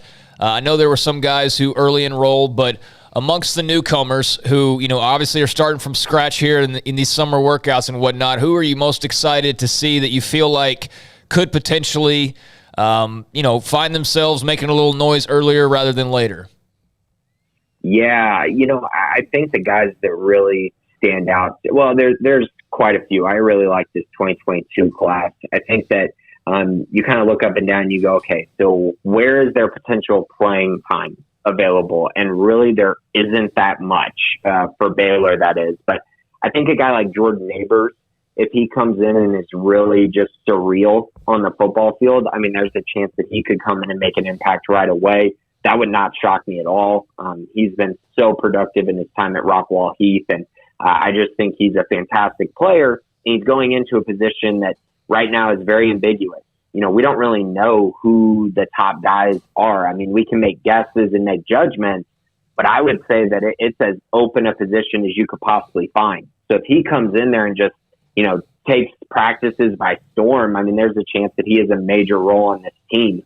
Outside of him, I just think it's going to be really hard to find someone who could potentially start. I love the upside of Kyan Roberts-Day at tight end / running back / defensive line / the guy can play anywhere. He's such a good athlete. But he could step in and be an offensive weapon day one if he really adjusts to the speed of the game. And that would be fascinating as well. I know Baylor has depth there with Dabney and Sims, but after them, he could be a nice fit. And then at running back, if that happens, I find that to be highly unlikely. But if it does, there is room there for a power running back, especially on the goal line. So I guess that's a possibility as well. So those two guys are the two I'm most curious about. I know a lot of people are high on Richard Reese as well. He's a little bit older of a prospect, which probably makes him a little more college ready. And if they're struggling at the running back position, he could fit in there as well. But yeah, outside of that, it's going to be really tough for these guys to find a whole lot of playing time, which is a great thing because that means Baylor will get to redshirt a lot of these guys. Finally, Grayson, there's a little bit of a coaching search going on in baseball. I know that Levi, who's here with us in studio, had a great piece on, just everything going on with that. You hearing any rumors? You got any feelings otherwise? Any person that you particularly have your eyes on in regards to Baylor baseball's vacancy? Honestly, I'm not really diving into the baseball search as much as I probably should. I obviously have followed it. Levi's done a great job covering it and kind of going through some of the potential candidates. It's just, we talked about this on the Bearcast this week. It's like Mack Rhoades is probably going to choose someone that's completely out of left field. And if that happens, then it's kind of like, well, we all made these guesses and none of them turned out to be correct. And then at the end of the day, Mack Rhoades is probably going to find another great coach, which I have full confidence in him. Now, if I were to pick one that I think he's a great coach. I think he's a guy who would really come in and potentially help turn around the program because he did it at another school. I really like Rob Vaughn, the Maryland head coach. Obviously, Baylor played Maryland this year. They've been phenomenal this season. Were really good a year ago. And when he took over the program, they won 24 games. And since that point, he's just had them rocking and rolling and really changed the landscape at Maryland. And to be honest, a lot of those up north schools, especially in the Big Ten, really aren't historically good at baseball. So getting him to kind of go in and really build the confidence of the program, that's really intriguing to me. And I think that Baylor could use that. And he's also young. He's only 34. And I think that's probably the route that I would go as well, just to create more excitement for the program. Grayson Grundhafer, SicEm365.com, with us every Friday, unless he's on vacation like he was last week, so we didn't have him. But Grayson, always great to hear from you. Have a great weekend. Thanks, guys. Appreciate it. All right, next up, Baylor Director of Athletics Mack Rhoades answers. He's not going to answer who the baseball coach is going to be, one, because, it's the postseason right now, so it's probably hard to interview guys. But we'll ask him that, Big 12 meetings, and a lot more. Baylor Director of Athletics Mack Rhoades is next. This is Sikkim 365 Radio, 365 Sports. If you have something that bothers you so much, whether it's a muscle or ligament, enough to where it shuts you down, you can't function, you can't sleep, you can't sit, you can't stand, and you just can't stand how you feel, and your doctor suggests an MRI, there's one answer. IdealMRI.com in the Central Texas Marketplace in Waco.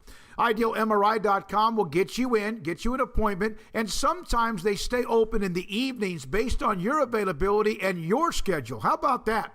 They've done that for me a couple of different times, including recently when I was having some issues with my right hip that was attached basically to my lower vertebrae.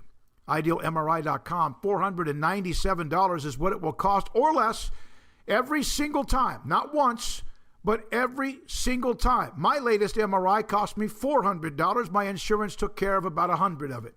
IdealMRI.com in the Central Texas Marketplace in Waco. At Allen Samuels, we're bringing great savings during the Memorial Day sales event on the award-winning year-after-year new 2022 Ram 1500. Get up to $7,000 in total values or $2,500 bonus cash and 0% for 60 months. These great deals are for a limited time only at Allen Samuels in Waco. First responders get $500 extra cash. Come shop the huge new car and truck inventory today. How did Edward Jones become one of the biggest financial service companies in the world?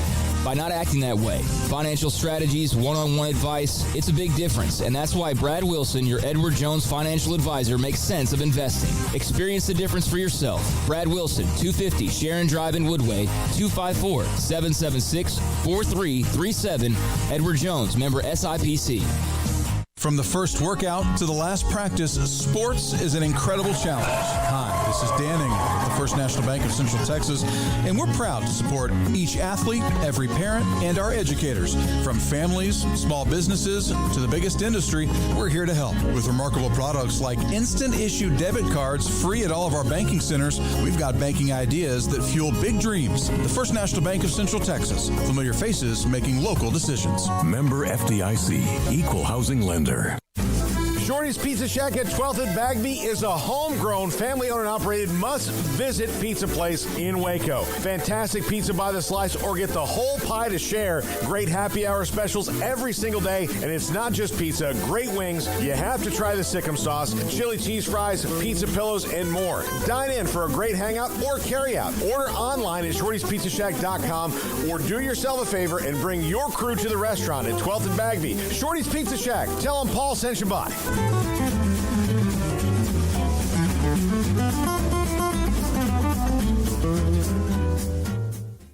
Brad Boozer, Boozer Jeweler, joins us on Sikkim 365 Radio. This is a great time for your business. Exactly. And one other thing we do that a lot of people don't know is we buy jewelry, heirloom pieces, gold, silver bars, gold bullion, watches, anything you may have that you want to. If you don't want to use it and remake something like I did in a state yesterday and I looked at 35 pieces, well, they're probably going to sell me back 30 because it's something they're not going to wear, nothing to use. So if you're looking to get a few bucks or to sell something or something you just don't wear anymore, I make my wife go through her jewelry box about every 6 to 8 months, and the things that she doesn't wear on a daily basis, this sounds horrible, but I take away from her, and then I'll put in my estate counter, but then that gives me the chance to rebuy her something new moving forward. Instead of looking down 20 years down the road and you have 300 pieces of jewelry, it's something to refresh and make her buy something new along the way. You want to know why they're successful? Brad Boozer, the owner of Boozer's Jewelers on the corner of Valley Mills and Lake Air in Waco. Riverbend Liquor and Wine, Lakeshore Drive and North 19th Street, right behind the bank, is a hidden gem in Waco. If you're a fan of bourbon, especially local Texas bourbons, that's where you gotta go. Balcones, TX, Devil's River, whatever it is, they've got it. Riverbend Liquor and Wine, plus the best selection of craft beers in Waco, seasonally churned out throughout the year. Whether it's spring, summer, fall, or winter, Riverbend Liquor and Wine, best selection of craft beers, a speedy drive-through window, and excellent customer service. Find out more on Instagram or just go by and see them. Lakeshore Drive at North 19th Street behind the bank. Welcome back to Sikkim 365 Radio. Our weekly segment with Baylor Director of Athletics Mack Rhoades is brought to you by Edward Jones Investments Brokers, Tom Albers, Brad Wilson, Ben Erlinson, and Cam Heathcott. Edward Jones, making sense of investing. Welcome back, Sikkim 365 Radio on 365 Sports. Paul Catalina and Craig Smoak. Smokey's on vacation. Mack Rhoades, Baylor Director of Athletics, joins us now. And Mack, obviously the big news this week was that your baseball coach, Steve Rodriguez, has resigned and stepped away from the program after 7 seasons here in Waco. Always a difficult time to make a staff transition. What kind of all went into this for the baseball program? Well, first and foremost, I just want to say thank you to Steve. He did a great job leading the program for 7 years, and we had some success early when you think about the 3 straight regionals, and then just toward the end, more difficult. I think COVID certainly played a part of that in 20, and then 21 just missed out, and then this year just a hard year, and I think it was a hard year for Steve personally, and for the staff, and so we'll now embark upon a national search and go and try to find the next head coach for baseball, and we've met at least initially, and I reminded everybody that we're hiring more than just a baseball coach. It's not just a baseball coach that we're hiring. We're hiring a leader of young men, and somebody who's going to have great passion and energy, and pour into our student athletes and in all ways, and challenge them to be great in everything. And we want baseball. Like our other sport programs, we want it to compete at a level where we're nationally relevant, and that we're consistent, that we're able to do that year in and year out, and so we're excited about the opportunity to go find that right person. And you've heard me speak about it before, Paul. It's searches are journeys, and this won't be unlike any other search. It'll be a journey. There's certainly a lot of great candidates out there, and just early on, I think people nationally look at this as a really, really good baseball coach, and we've got great history here, great tradition, and we want to be able to build on that foundationally, and compete for conference championships, and play in regionals and super regionals, and make it to the College World Series. Max, since you arrived a few years ago, you've hired a bunch of different coaches. I mean, a couple in football alone, a women's basketball coach, cross country, men's tennis. I mean, could go on and on. This will be your first baseball hire here in Waco.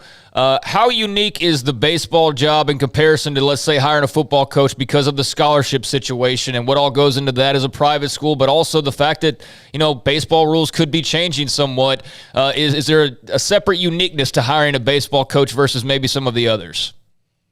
Yeah, Craig, that's a great question.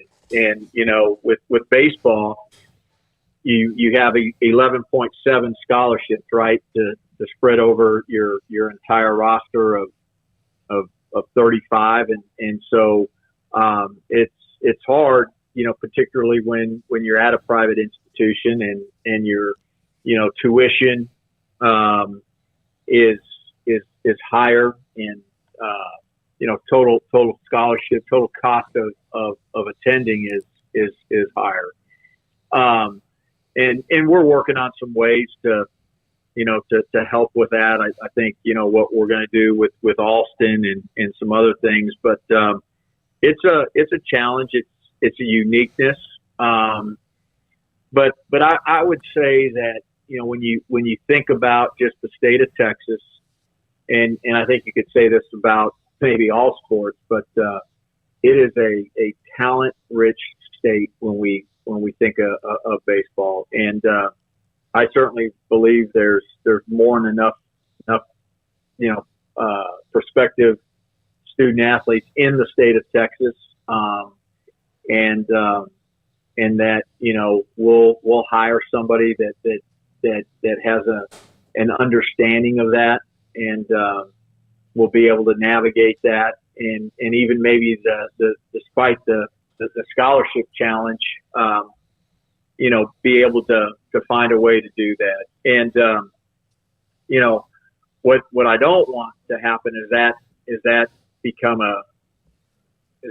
an excuse for anybody to not recruit at the highest level. And I want to be clear. Steve never used that as an excuse, but we've got some uniqueness here, as everybody knows, and in terms of our Christian mission, our culture, the way we do it, and somebody that really knows and understands and appreciates and embraces that. And you spoke to it a little bit, but is there a day and time coming soon where the NCAA deregulates and potentially goes in a route where there's no equivalency sports or equivalency scholarships, that now all of a sudden it's permissive to provide full scholarships. There'll be a roster limit, but for example, roster limit 35, but you can give up to 30 full scholarships. And so, that's something that can potentially be on the horizon. And, Baylor will figure it out and find a way to navigate that and be able again to be nationally relevant in baseball. I've looked at video, and I've seen this. I've seen the ballpark where it's packed and signs and just high energy and all of that. And that's we want to be able to see that again. And I think Baylor baseball, there's a specialness to it, to our athletics program. Again, I mentioned great history, and we need to build upon that, and again, compete and play in regionals consistently, make it to super regionals, and then hopefully to College World Series. Mack, a couple questions on the timeline right now. Obviously, it's the postseason for college baseball, and I would assume, even though you're not going to tell us any of the candidates and who they might be, that they would be participating in that right now. So when do you hope to have the search wrapped up by? Yeah, so that's a great question, and Paul, I was ready to give you the list of candidates and name. Now that you've said that, I won't, because you weren't. So, but yeah, it's fluid. Obviously, there's candidates that are competing, and there's some that are not. And so, again, waiting through, what does it look like at the end of this weekend, and so we'll have a better sense of timeline. That doesn't mean that we haven't started. We have. We think we're in a really, really good place when we think about names and candidates and who we want to talk to, and doesn't mean that we won't get started. At some point in time this weekend. We've got that magical date of July 1 in the transfer portal, and for spring sports, you've got to be in the transfer portal by July 1 to be able to transfer and not sit out a year. And so we're cognizant of that. There's certainly some urgency to this, because I think uncertainty is really, really hard, and particularly on our student athletes, but we're not going to compromise quality and making sure we find the right person. And so, if that right person, or we believe strongly that right person is, somebody and their team continues to advance, then we'll have to manage and navigate that. So I haven't asked, or I haven't answered your question. Typically these searches, have taken 10 to 14 days. This one's a little bit different, or could be a little bit different, just because we're right in the thick of it with NCAAs and baseball. So we'll we'll see where this lands. Will facilities upgrades to baseball be any kind of part of it? Because you guys obviously willing to dive in facilities on everything, but baseball would seem to be one of the next things up down the line. Do you expect that to be something that would be kind of mentioned or brought up to any of the candidates, that like it is in the future of upgrading facilities where you would need them? Yeah, I mean, we've talked about it. We started talking about it 2 or 3 years ago, and we've been able to do some smaller projects, whether it's upgrades to the locker room or pitching lab, and some of those things. And so we've always tried to have at least some projects going on in terms of baseball. Bigger things, whether that's a new clubhouse, et cetera. Those are things that we have talked about. Obviously, we've been focused, and I think rightly so. We've been focused on the pavilion. We've been focused on the football development center. But we have clearly talked about, along with just redoing the Farrell Center to accommodate volleyball and A&T, and what do we do with Simpson with football? Baseball has been right there in terms of next big projects, and I think we have to create some excitement around the program.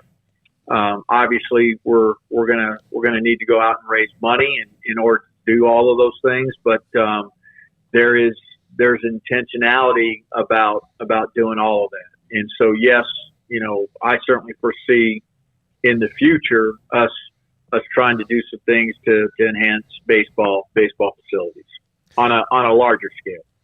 Mack, meetings going on in the Big 12, and obviously it's still a little bit of who's in, who's out, because it's just kind of a weird situation timeline-wise with Texas OU and then the 4 new schools and all of that. But, I mean, gosh, just today alone, I mean, there's the revenue figure, there's the hopes for a commissioner by, Big 12 media days and so on. But I guess we'll start with revenue.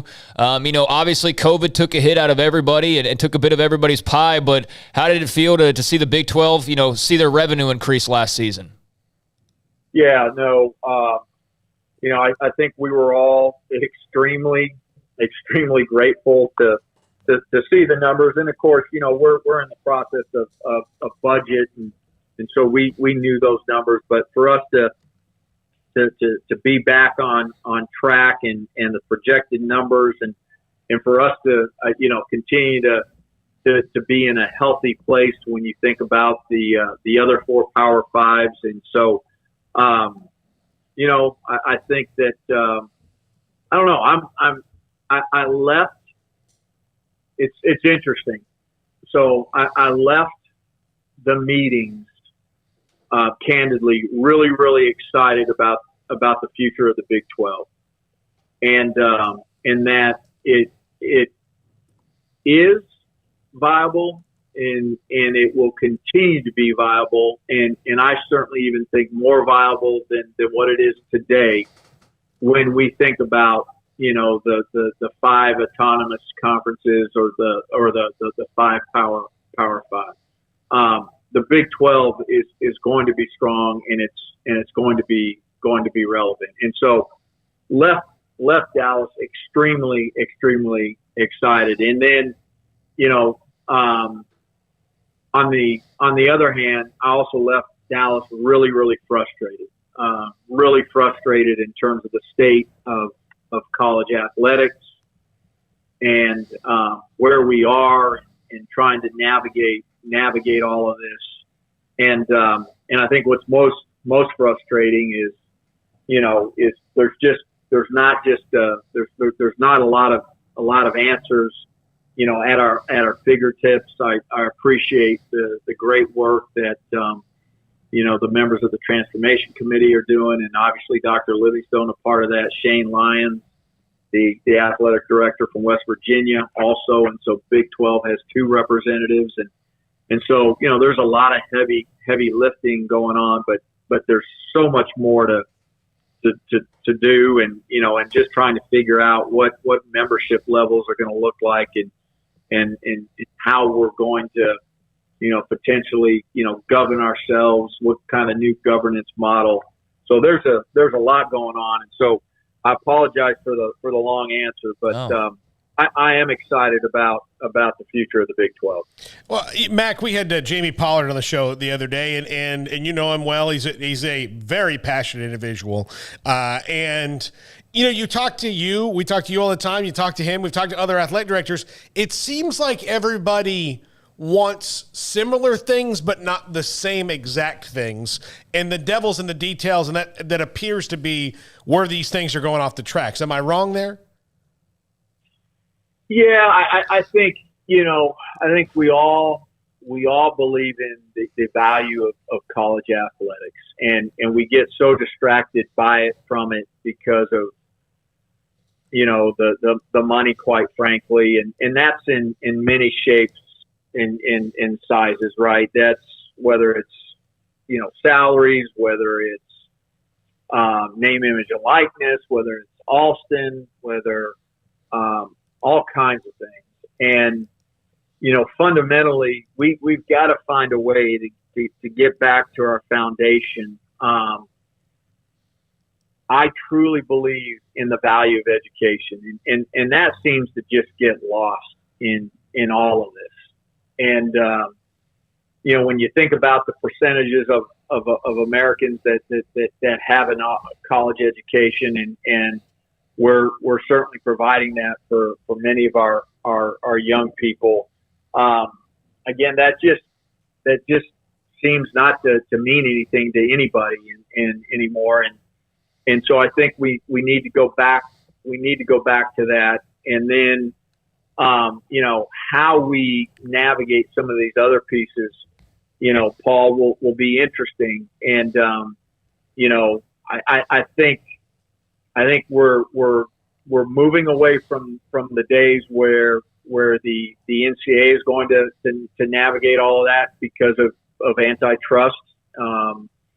I think we're gonna get to a place where conferences are gonna have the autonomy to manage and dictate some of this, if not most of it. And so there will certainly be differences between the conferences and amongst the conferences, and what that's going to look like.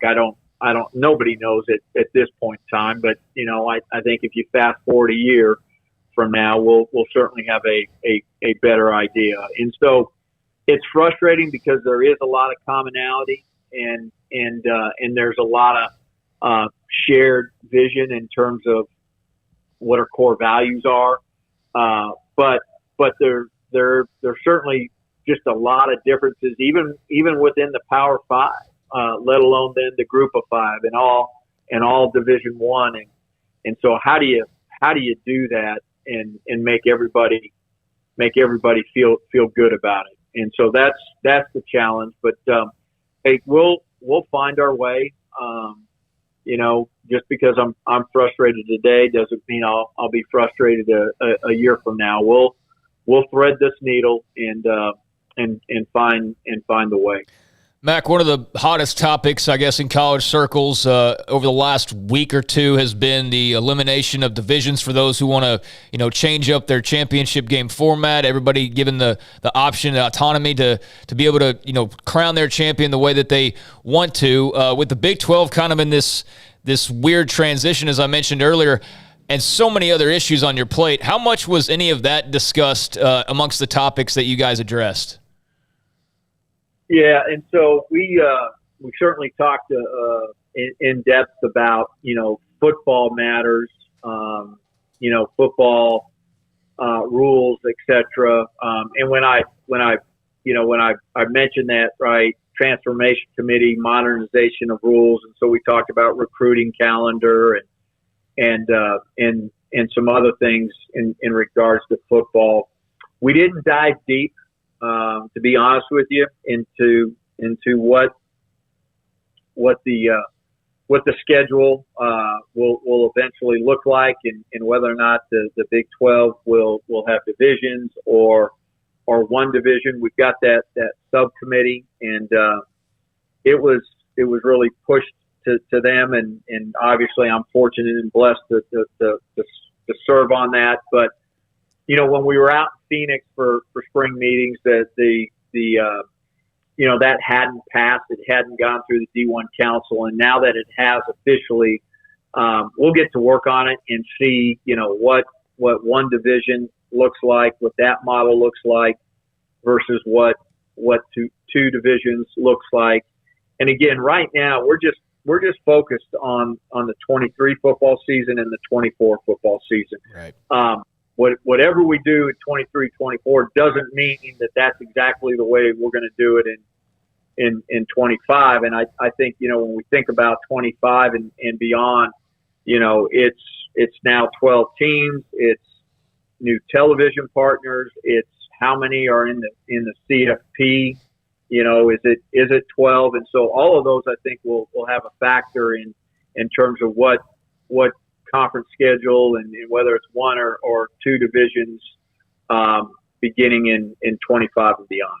How much do you have interest in what the other conferences would do, or any kind of uniformity when it comes to, a committee that seems to boil things down very basically? And if yours was determined to be somehow less than in their minds, would wind up having you out, like it happened with Baylor and TCU at the very beginning of the CFP. Do you look at, what is the ACC doing? What is the SEC, the Big Ten, or do you just have to focus on you guys and that?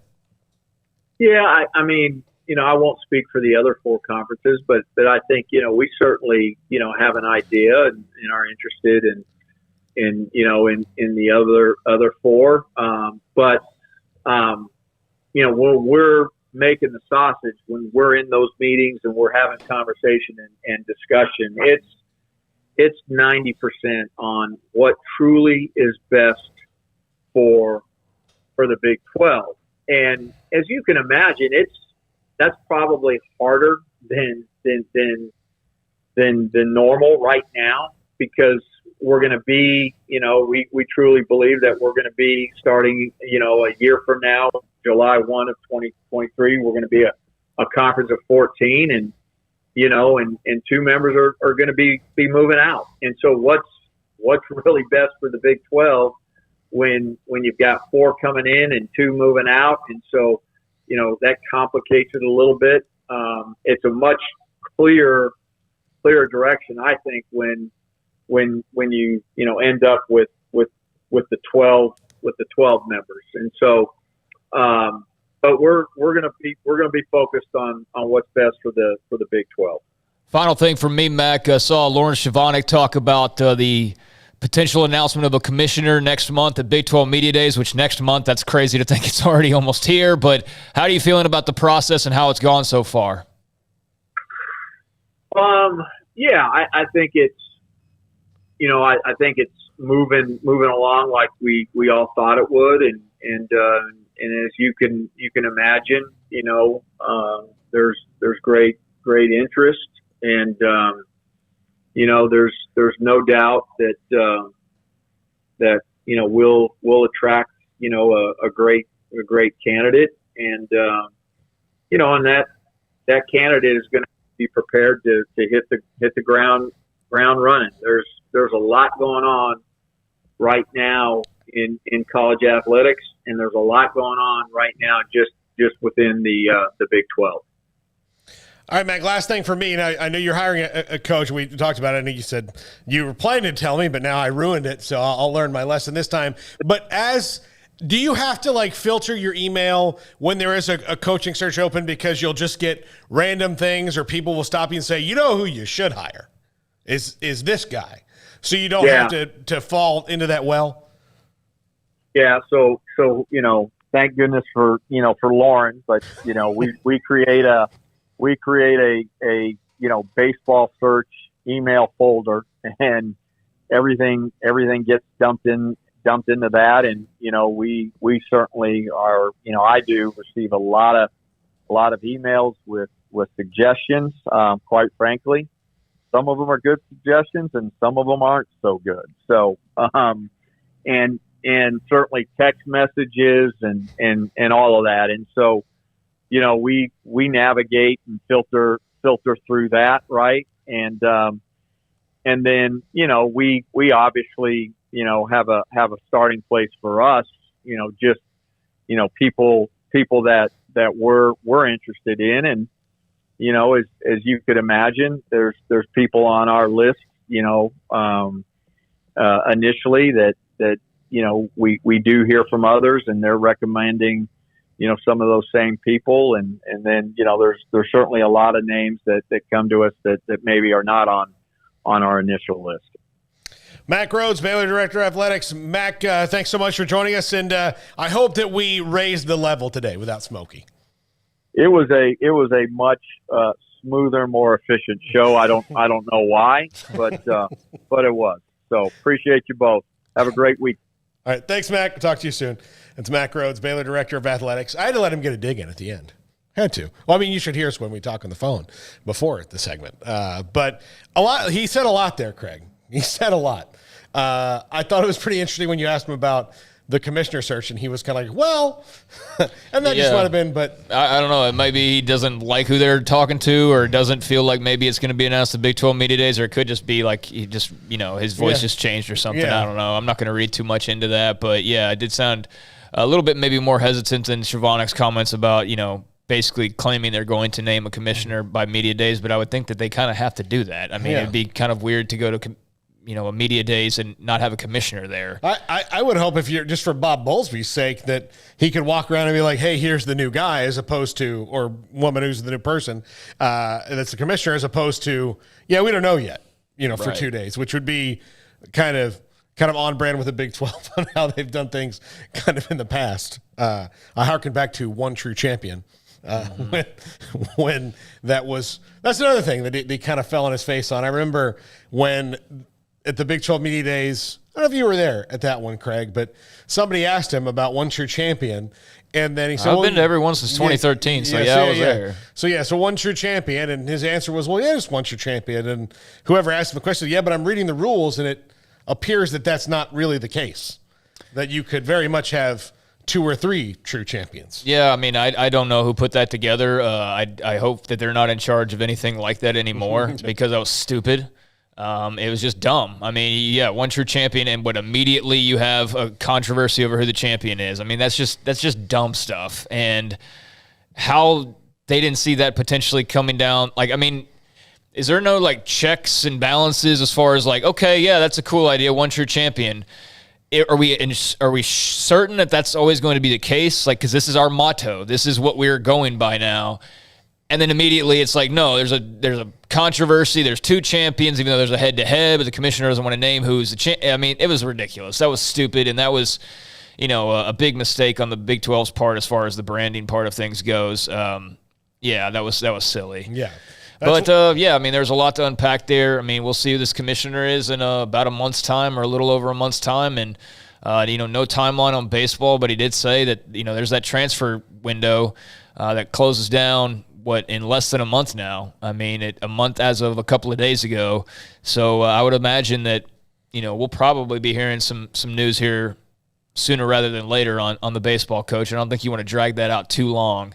But there are teams and potentially candidates playing right now, so you can't probably go full bore the way that you would like to. But same time, we know he hired Dave Aranda when Dave Aranda was preparing LSU for a national championship. Mm-hmm. So I'm sure he's got some conversations that he'll have here in the next week or two, and we'll know soon enough who that person's going to be. But between that and just what's going on with the Big 12 and media days here in a month, there's certainly a lot going on, and you can hear the stress levels. I can only imagine what it's like to be, somebody in his position these days, trying to get stuff done when it seems like you can't get anything done, and that you not only can't get anything done, but as soon as you get one thing done, there's 5 more things that pop up. That's got to be really frustrating, but that's why they usually make pretty good money, and they're in the spots that they're in. So I have full faith that he'll do his part in trying to make it as good as it can be. All right, we'll take a break right here. We'll come back. We'll kind of break down some of the things that Matt got into there, and I'm gonna send a text on something. I wonder because from what I read with the equivalency sports rule, it's not that every school will automatically go all in on that. No, so they will have the option to if they choose. But it's kind of occurring to me like, okay, if that happens, do you kind of have your Baylor? Do you have to do it across the board, or what do you do? Like, what's your plan? Do you do it across the board, or you say like, well, we'll just kind of take it as it comes? The thing is like you got to be able to justify it too. Yeah. Like, there's some schools that I'm sure will be able to just pay money to every single athlete on campus, full scholarship wise. But he is right. Like the private school aspect of it being a lot more expensive, they're not filling a $50,000 degree for every single person. They're filling a $150,000 degree or whatever insane number it is. Yeah. I mean, that's going to be kind of difficult to do if you think of being able to do that across all sports. I mean, we're talking millions of dollars. Well, and if you choose not to, you're kind of making the decision of, we are going to back this sport down for a little while because there will be opponents in our conference that will. Yeah, I mean, there will, I'm sure Texas and Oklahoma and, whoever else will all have the money to be able to fully fund everything. I mean, certainly when they get in the SEC, they will. I mean, but so will everyone else that they're playing. But yeah, for a school like Baylor, I mean, I would think that ultimately they got enough fans and enough alumni to be able to come up with the money if that's what it's going to take to be competitive. I'm certain that's going to be a big talking point with whoever the next head coaching candidate is in baseball, is figuring out that scholarship situation and how they can make that work, because 11.7 is not going to cut it when everybody else is going full 30, 35. It's not going to work. So you're going to have to do something. But, yeah, I mean, I'd fire off that text and see if you can get an answer. I don't know that he'll have an exact one right now, but, yeah, do you suddenly – now you're paying full scholarships for golf and volleyball and softball and every other sport. That can get pricey. So, well, and look, there's a Title IX piece to that as well. So the basis of Title IX is obviously, so if you're going to do 30 extra scholarships or I guess it would be 20 extra scholarships, just rounding for baseball, then you have to do the same thing for an equivalent, women's sport. Yeah, A&T's about to be NCAA here in the next couple of years. I mean, maybe that's where the door opens. But, we mentioned volleyball. There's golf. There's tennis. There's cross country. There's track and field. I mean, there's plenty of sports to balance it out. And there are more women's sports on Baylor's campus than there are men's sports as a result of what you're referring to. So I think they'd have the scholarships. They'd have the people to give scholarships to, but it's a matter of like, how do you come up with all those scholarships when you're suddenly talking about another team of, let's say, 15 people, 15 times 100,000+. I mean, you see where that, and that's one team. So where do you decide to right? Who do you decide to match? Because you're doing it. You're not just doing it once. You have to do it twice, no matter what. Yeah, you're doing it every single year from there until the end of time as well. So you're adding millions of dollars onto your budget just simply for scholarships. And, I'm sure there will be some schools that they can't swing doing softball scholarships, or maybe not being able to do the full team or whatever it may be. But, that's just part of the changing of college athletics, and that will be interesting to see. Because, of course, I don't think if you're at, certain schools, although those are fewer and far between, you're going to have to worry one iota. There will be some big booster that pays for everybody's, tab, so to speak. But that's going to be the bigger schools. And, the smaller ones, I don't know. It's very interesting how that's going to work out. Yeah. All right, we'll come back again. We'll dive into more of this, jump back into the chat room for a little bit. And then in the 5 o'clock hour, we'll replay Jamie Pollard, Iowa State AD from earlier this week. Yeah, I also found it interesting on the scheduling as far as, we've had a lot of talk about the pods and the divisions and all of that, but he very clearly said, like, this is going to be a conversation that continues, because they're going to do something for the next couple of years, and then they're going to do something perhaps different after Oklahoma and Texas leave. So it's interesting, though, man, all this talk about Oklahoma and Texas and the SEC and all that. I mean, does anybody look up and go, like, there's still 3 years left? Mm-hmm. I mean, this isn't they're leaving tomorrow. We still got another 3 years. We've already gone a year after when most people were expecting, like, there were people, media people, predicting, well, OU and Texas are going to be out by now, right? Yeah. And then it was like, well, if they're not out by summer, they'll be out by next year for sure. They're not staying all 5 years. Well, it sure as heck looks like they are for right now. So for all that talk about the SEC in Oklahoma and Texas and all that, that's still 3 years away, I mean, at this point. So that's going to be really interesting to see if that lasts and how that goes for another 3 years, because it's been one since they made the announcement. It's been 1 year since they made the announcement they're leaving, and they've got another 3.5 to go. So that's really an interesting dynamic when the writing's been on the wall and will be on the wall for that long, and kind of how that works. But yeah, I mean, for us in the Big 12 country who discuss how everything's going to operate, they don't know right now as far as what's upcoming, much less what it's going to look like post OU and Texas, it sounds like. And that will be a back burner decision they got to figure out right now first. I think it's one of the many reasons that the Big 12 is very for the 12-team playoff, outside of the, it's better for everybody and they can get in, or at least a decision on it. They would like to know, because they have to do 2 different scheduling models. Right. Overall. All right, let's take a break right here. We'll come back in a minute, dive more into it. Second 365 Radio, 365 Sports. PettyClinicLowT.com can help you become the high-performance man that you want to be, need to be, and maybe as you've gotten older, used to be. Here's what happens to 1 out of every 3 men. There are symptoms of low testosterone.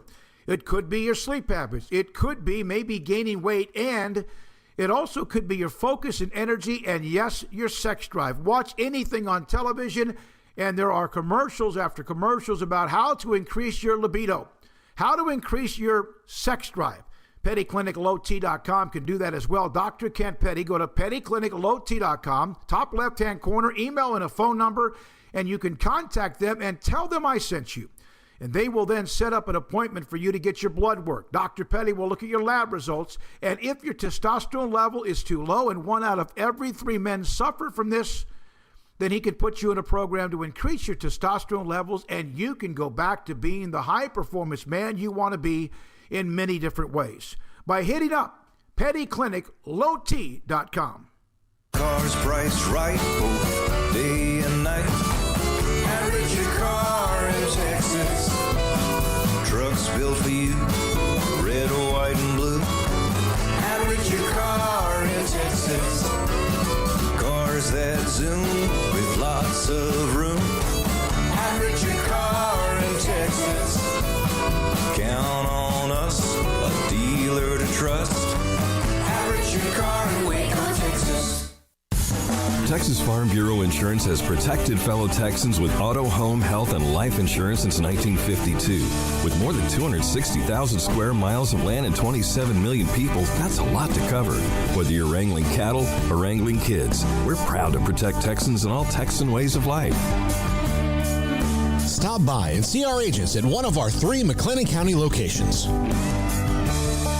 Coverage and discounts are subject to qualifications and policy terms and may vary by situation. Stepping into a new pair of boots is great, but stepping into the boots of a U.S. Army officer can also add confidence and leadership skills to your son or daughter's career path. There are more than 150 occupational specialties to help them find the best fit for their future. See all the things your son or daughter can achieve in our boots at GoArmy.com.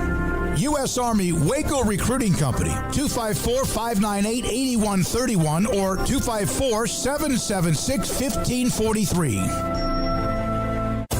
At Ideal MRI, we feel blessed to be part of the Waco community. We're a small family business here in Central Texas. At times like this, the cost of healthcare has never been more important. And unfortunately, significant illnesses and injuries still occur. And that's why Ideal MRI is open and here to serve you through this difficult time. So if you need an MRI, ask your doctor about Ideal MRI. You can schedule online in minutes at idealmri.com or call 833-IDEAL-MRI.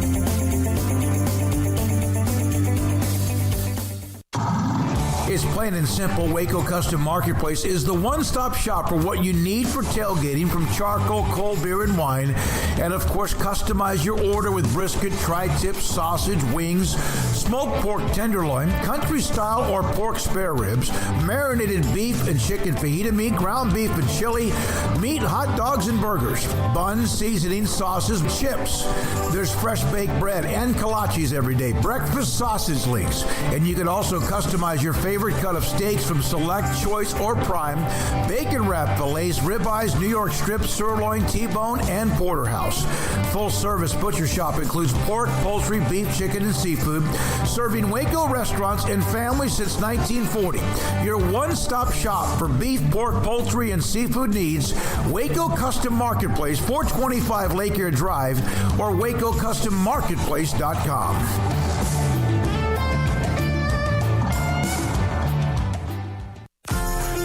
Automatic Chef Canteen is a full-service micro-market vending and office coffee provider with state-of-the-art vending equipment, a wide variety of products, and offering custom-fitted micro-market vending office coffee solutions for your employee break room.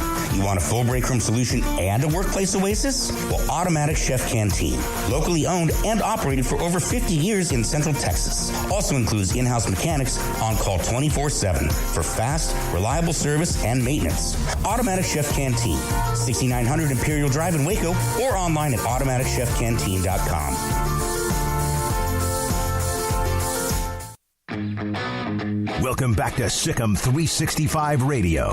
Have you subscribed to our YouTube channel? Search 365 Sports on YouTube. Welcome back. Our last show for a couple days.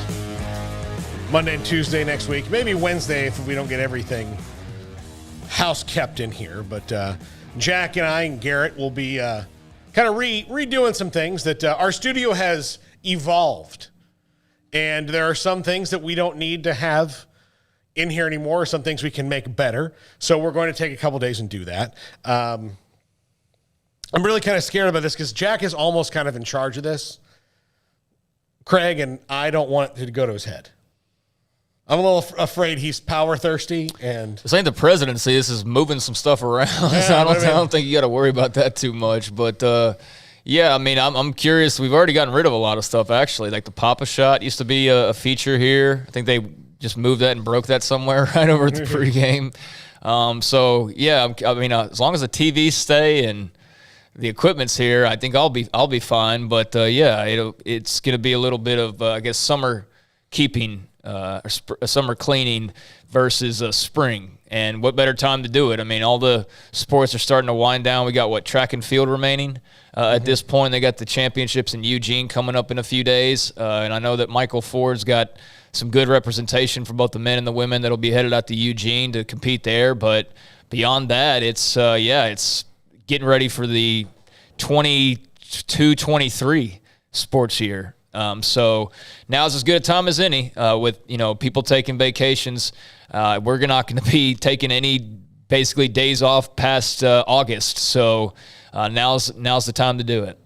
Yeah, absolutely. The chat's been a lot of guys talking to each other today, making new friends, which I like that. And we're surprisingly, a knock wood, devoid of porn bots today. So nice. Yeah, maybe we hit our allotment yesterday, which was ridiculous. It was nuts. I want to kind of go into some of the stuff that Mack Rhoades said. The baseball coach, again, they've got a list of candidates. It's going to be before July 1st. And, right now it's kind of weird. Like with football, you have this nice little period when the season ends. If you fire to hire a coach, especially, or if they say Oklahoma had Lincoln Riley, your season ends and all of a sudden, you don't think you need a coach, and then you do. You've got a couple weeks before you have to play a game, or, the whole thing is transitional at the same time. With college baseball, if, the coach leaves after the conference tournament, most of the candidates are in a 64-team tournament right now, so you can't really dive into that for another week, so it kind of puts your timeline. Can't go hire Joey Maguire right now, right in the middle of everybody playing. Yeah. Yeah, it's a little bit different for football. Yeah, I mean, it is what it is. I don't have any idea, and he shed no light on who their candidates are. We can only assume that some of them are still playing and on staffs or teams that are still playing, and then there's probably some that aren't for whatever reason. I mean, I'm sure they're doing their due diligence as much as they can, as far as they can, and not limiting it to just those who are alive right now. Although those who are alive right now are in the postseason, so you would think that those are probably some of the top targets, but.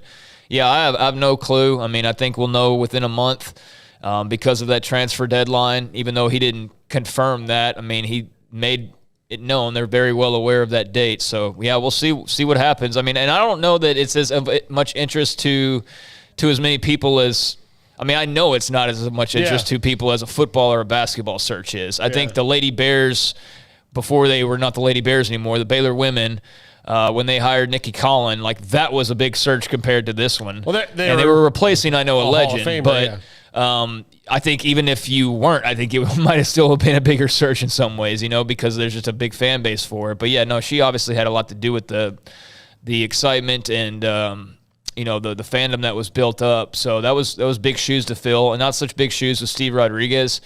He did a good job, had some good moments, put some guys in the pros.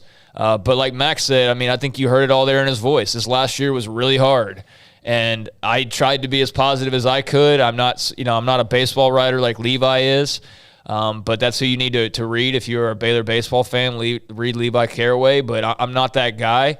But I am very interested to see what they do, and I do know that even if removed from being up close and personal to the situation, I could feel how awkward this year was. I could feel how just this year was, and I can only imagine what that must have been like for the players, for the coaches, for Steve Rodriguez, and everybody just needed to go to their separate corners and start anew, and that's what they're doing. So I'm excited to see some fresh blood and hopefully see somebody that can reignite this program, because there's definitely a good baseball following when there's reason to be following, right? And we've seen that in the past, but it's just been a little while since we've seen that. Yeah, and Levi, Baylor has 9 guys in the portal right now? 7 guys in the portal. Yeah. Some guys will get drafted. Yeah, Jared McKenzie's in the portal, but he's going to get drafted. But Kyle Nevin's in there. Well,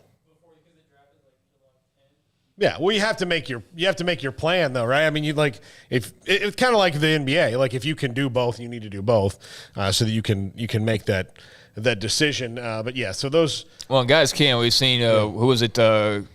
Kumar Rocker never even ended up signing with the Mets, right? That took forever, and so it'll be. I mean, you don't have to. Yeah, it's like as far as I'm aware, like Jared McKenzie needs to be in there by June 4th to be able to go or stay or whatever. So yeah, it's a little bit fluid, and I mean, there's certainly some recruiting that's going to have to be done. I mean, I think that's where you start to see, maybe some of the separation, and you see where it's going to be most important is to refill this roster. Because if there are 7 guys in the transfer portal, even if it's, a McKenzie going to the pros, basically, that's why he's in there. It's part of why he's in there is he's probably not going to be playing college baseball. They're going to have some serious work to do. So, going to need a guy who can recruit well, who knows the situation, who knows how to handle the scholarships, who knows what the full meal deal will be on the future of the scholarships, and can get to work right away, because they are a bit behind the 8 ball right now. Yeah, and it's just kind of a different thing. So yeah, they want to maybe recruit their own roster if they can a little bit, if they have some time to do that. And it's. I mean, you better, because you don't want to do LSU basketball and have to replace the entire roster. I mean, and in baseball you need more than a few guys. So yeah, you would hope that they hang on to some of them and the ones that they really want and that want to be here. And then as far as the rest go, yeah, there might be some that you have to convince to come back because they're good players and they feel like, maybe the grass is greener, and you got to convince them to know that the grass is plenty green over here. But that'll be up to whoever that guy is, whoever that's going to be, and whoever the staff is that he, brings on board with him eventually. But, for right now, we just wait and see. Yeah. And some of the other things Max said, I found, interesting, when talking about the future of the Big 12, that, he's excited about it. I mean, he thinks it's going to be good, but again, I think he's, like you said, the excitement's tempered because while they think the Big 12 in the future is going to be really good and viable and all those things, they don't really know what they're playing with here, when it comes to governance and transformation and the college football playoff and everything else that's going on. So, you kind of heard it in his voice where he's like, excited but also frustrated. I can't imagine what it's like to have to go through that. We talk about it on the show, we just have to talk about it. But to actually have to be the policymakers for it, it's got to be a headache and a half. It's got to be a headache, and it's one that you could have avoided. I mean, I'm not putting the blame on Mack Rhoades' shoulders, but the whole NIL thing, you could have bit that in the butt a long time ago. So I don't really want to hear too many, and I'm not talking about Mack Rhoades in particular, but just in general, I don't want to hear too many administrators who had their opportunities to speak up or to make change and avoid some of these issues that they're facing right now. I'm not going to feel sorry for them. This is something you could have done a long time ago, but nobody wanted to, or too few people wanted to. And they even got the warnings. Earl NCAA guy, whose name escapes me right now. Greg Shaheen, who was letting them know, like, hey, it's all coming down the pipeline. Nobody wanted to listen. We all talked about it. We knew eventually it was going to break, and nobody wanted to move for whatever reason. We'll let the government take care of it. That's a great plan. That's a surefire plan. Let the government take care of it. Right.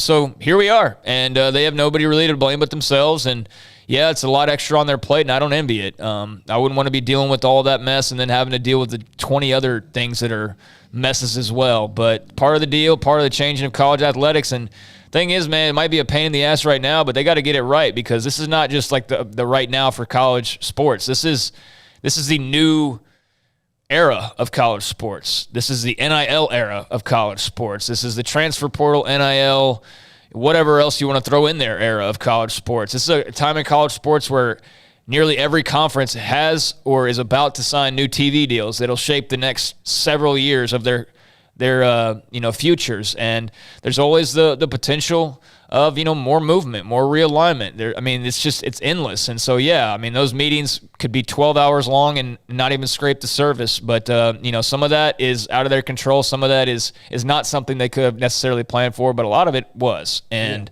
that's why they're dealing with so much right now. Yeah, and I think we're slowly starting to see the realization from the people who want it to go back the old way or think That's they can. Never going to happen. It's never going to happen. It's never going to happen. So instead of trying to make it go back, just make it work for you. That's just the biggest, most colossal waste of time. Anybody who's trying to revert back to the way that it was needs to have their job title taken away, their paychecks taken away, and they need to go to a different form of business, because they are not doing anything worthwhile in college athletics if they're trying to push back on what's inevitable. And all of this was inevitable. It's here. The remaining parts of it will be inevitable when it comes to NIL blossoming even further and what all that looks like. They've got an opportunity, a small window to be able to put some tweaks in.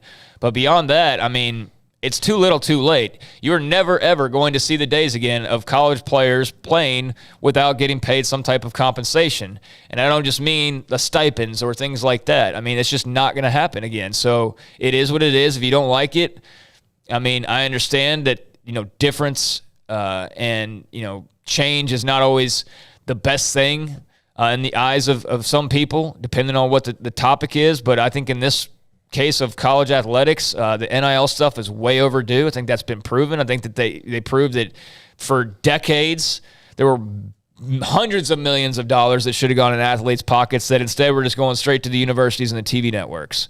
So that's never going to be that way again. That era is over, and anybody still pining for that, you just got to get over it.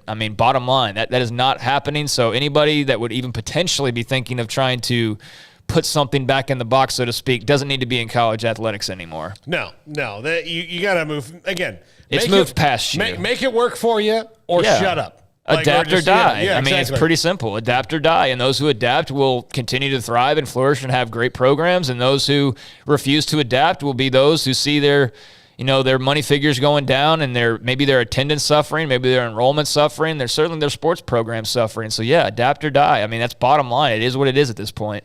All right, let's take a break right here. When we come back, Jamie Pollard, Iowa State A&D, was on the show on Tuesday. By the way, Texas baseball won, so they got a win.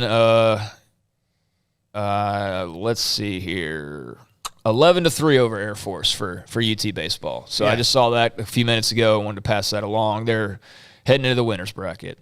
Yep. All right, Jamie Pollard. That's next. This is 365 Radio, 365 Sports. Baylor University is where lights shine bright. So, let there be light. Let there be roommates and teammates, scholarship and championships. Let there be fresh starts and new traditions, fast friendships and lasting impacts. Let there be laughter. Let there be joy. Let there be light. Baylor University, where lights shine bright. Brad Boozer Jeweler, joins us on Sick 'Em 365 Radio. I've seen people walk in there. First of all, you have so much to show, whether necklaces, bracelets, rings. You have the watches. You have numerous great watches as well. You really have pretty much everything, don't you, when it comes to jewelry? That's correct. Kind of a one-stop shop and all. And the fact that we have the 2 jewelers on staff, the repairs we can do, the fixing of your jewelry, and the remaking of any jewelry has really set us apart from anybody else. You want to know why they're successful? Brad Boozer, the owner of Boozer's Jewelers on the corner of Valley Mills and Lake Air in Waco. With so many companies and policies out there, it gets so confusing shopping for insurance, and I never know if I'm getting the policy that's right for me. Luckily, I met the team at the Niche Group Insurance Agency. With the Niche Group, you can go to one company and get access to coverage options from many insurance carriers, and you get to speak to a real person about your specific coverage needs. With the Niche Group, I know I'm getting the right coverage at the right price. If you need insurance, talk to the experts at the Niche Group at 1-800-258-8302.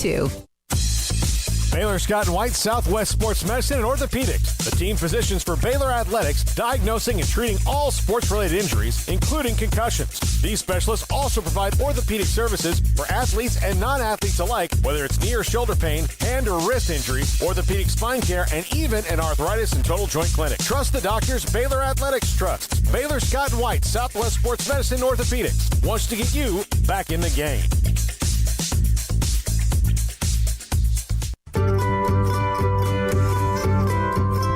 You want to know why Stonewood Dental is so successful? Listen to what happy customers have to say. It's pleasant. It's different than any other dentist office. I really feel like they care. And it's not that you're here for 2 hours waiting on someone to take care of you. It's quick and easy, and I bring my kids, and my kids love being here too. They really love the treasure box. Staff is really nice and accommodating, real friendly.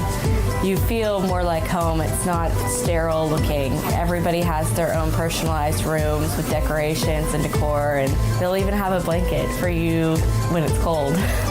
I've recommended people to actually come here, and they are patients now. I really love it here. It feels like family. Learn more, stonewood-dental.com.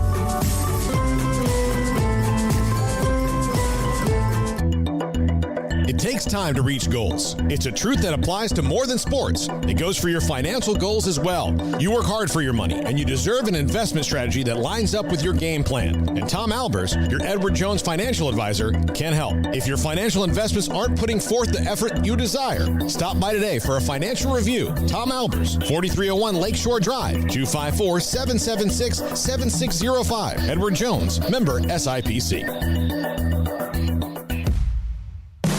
Welcome back to Sick 'Em 365 Radio. Bohannon goes empty. He keeps. He's got the angle. He's got the pylon and the score. The 5 o'clock hour is brought to you by Edward Jones and financial advisor Cam Heathcott. Edward Jones, making sense of investing. Now here's Paul Catalina and Craig Smoak. At Iowa State, Jamie Pollard joins us.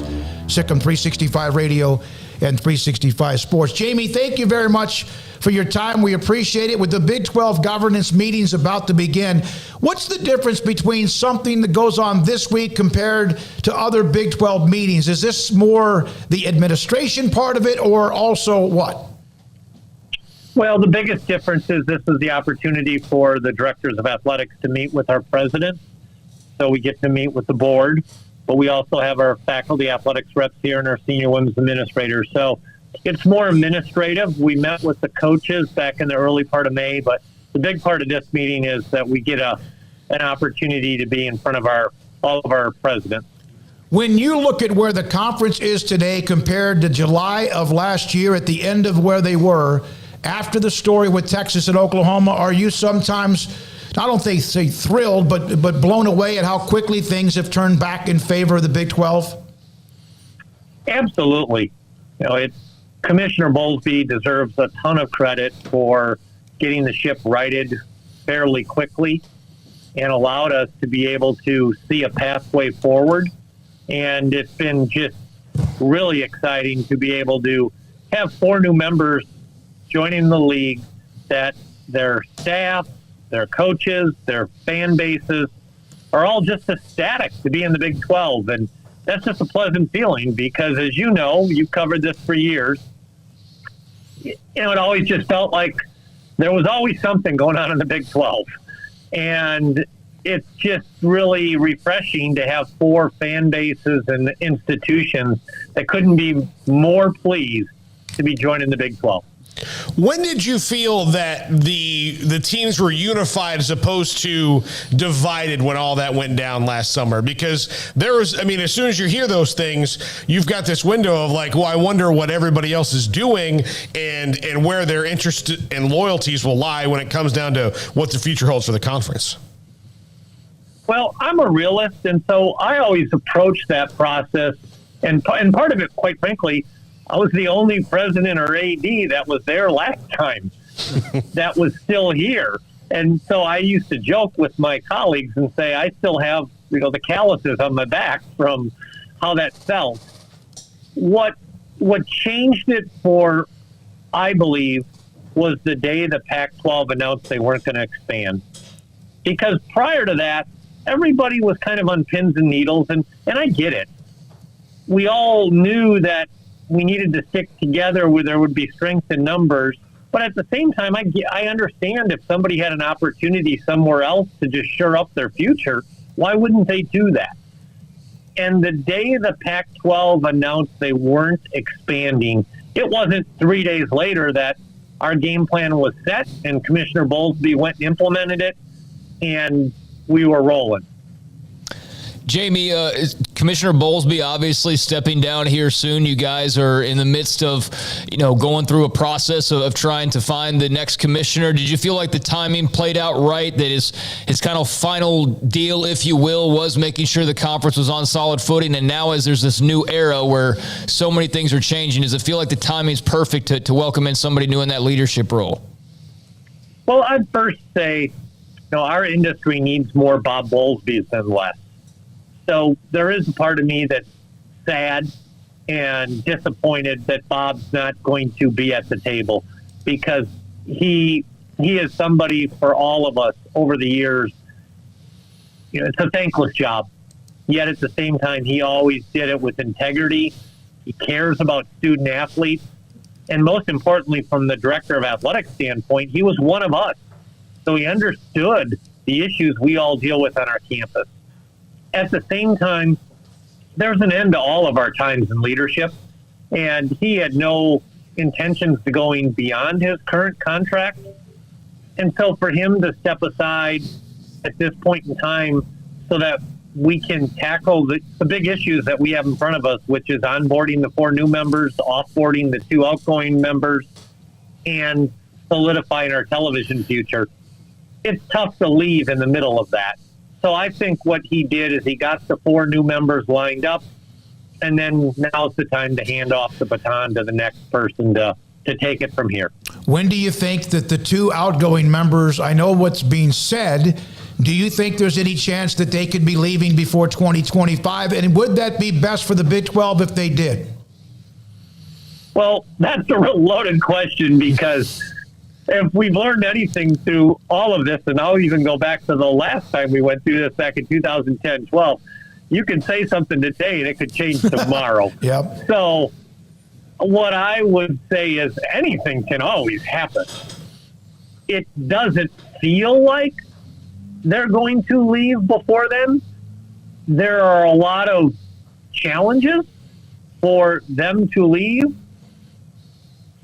Some of them being financial, others being some other issues. That's not to say that there couldn't be something worked out, but to my understanding, they are in through the duration. And to say whether there's an advantage or disadvantage, I could cite both. It would just depend on the particular situation.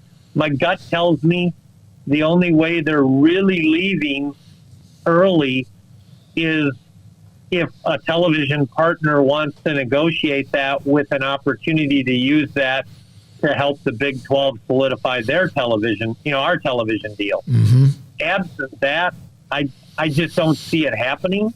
But I've been wrong on this many a time. But there's no way that they're going to be able to walk out the door if they walk out the door early without giving a nice, stiff, thick check to the rest of those in the conference, right? Well, what the challenge is there's two things. There's bylaws that specify what a dollar amount would be for breaking the bylaw. But then there's the grant of rights, and there's not a dollar of value assigned to that grant of rights.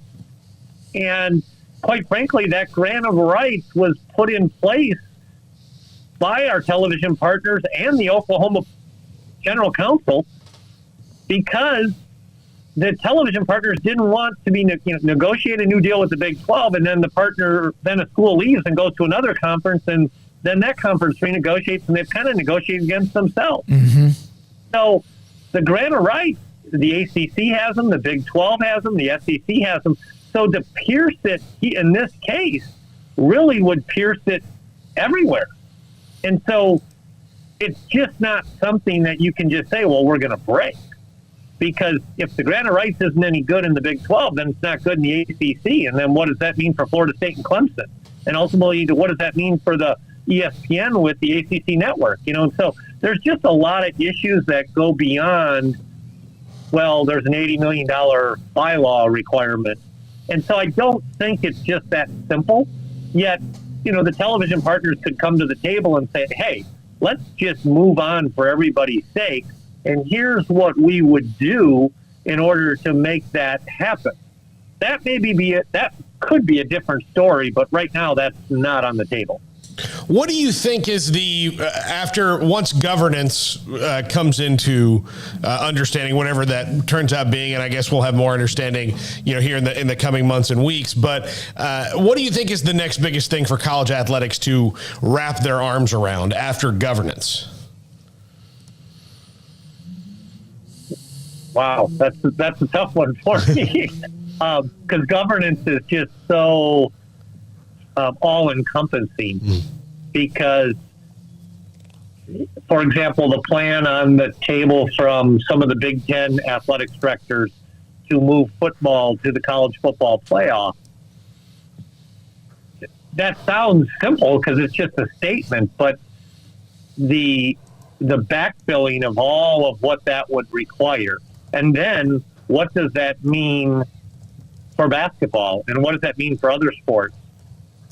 So, the governance structure could be solved in a way that creates other issues, or it could be just solved with, well, here's another set of NCAA parameters that are coming out of the transformation committee. And if that happens, then I think the next big challenge will be, well, really what happens with the college football playoff? Because there's so much money involved in that particular situation that it really could drive what the future looks like. And I say that with this lens.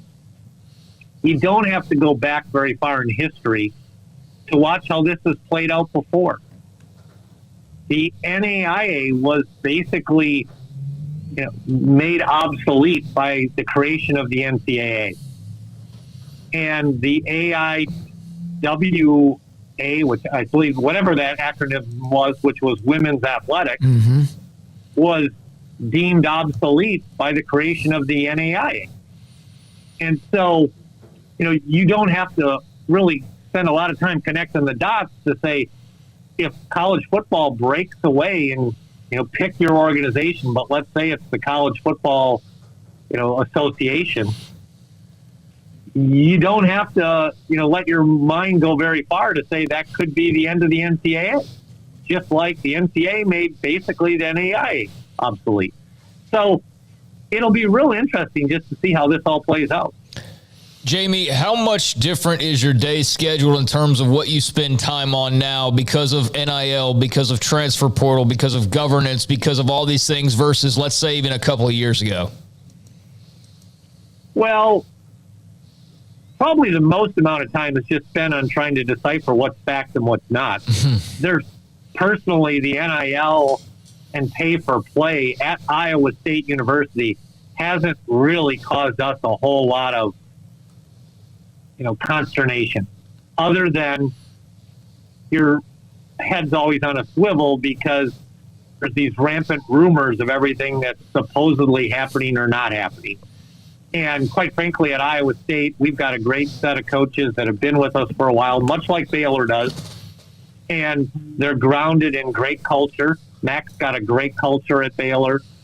And the coaches are able to trade on what they do really well, which is develop athletes and build trust and help young men and young women prepare for life after sport.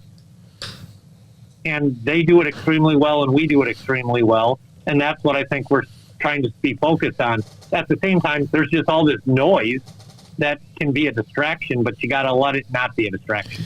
Jamie, when you meet tomorrow, or when the meetings occur this week, and whether it's this one or the ones that was back in Scottsdale, whatever it is, can you try to describe the room, what UT and Oklahoma are allowed to be a part of or not? Are they like? Is it like a mediation where you guys are meeting and then you go into another room and explain to them what's been said? No, they've been in it as full members. They've been in everything. They were in Phoenix. They were in probably 95%. The only thing that they left the room for was when we talked about future branding, which it just didn't make any sense to have them in the room and wasting their time on that part of it.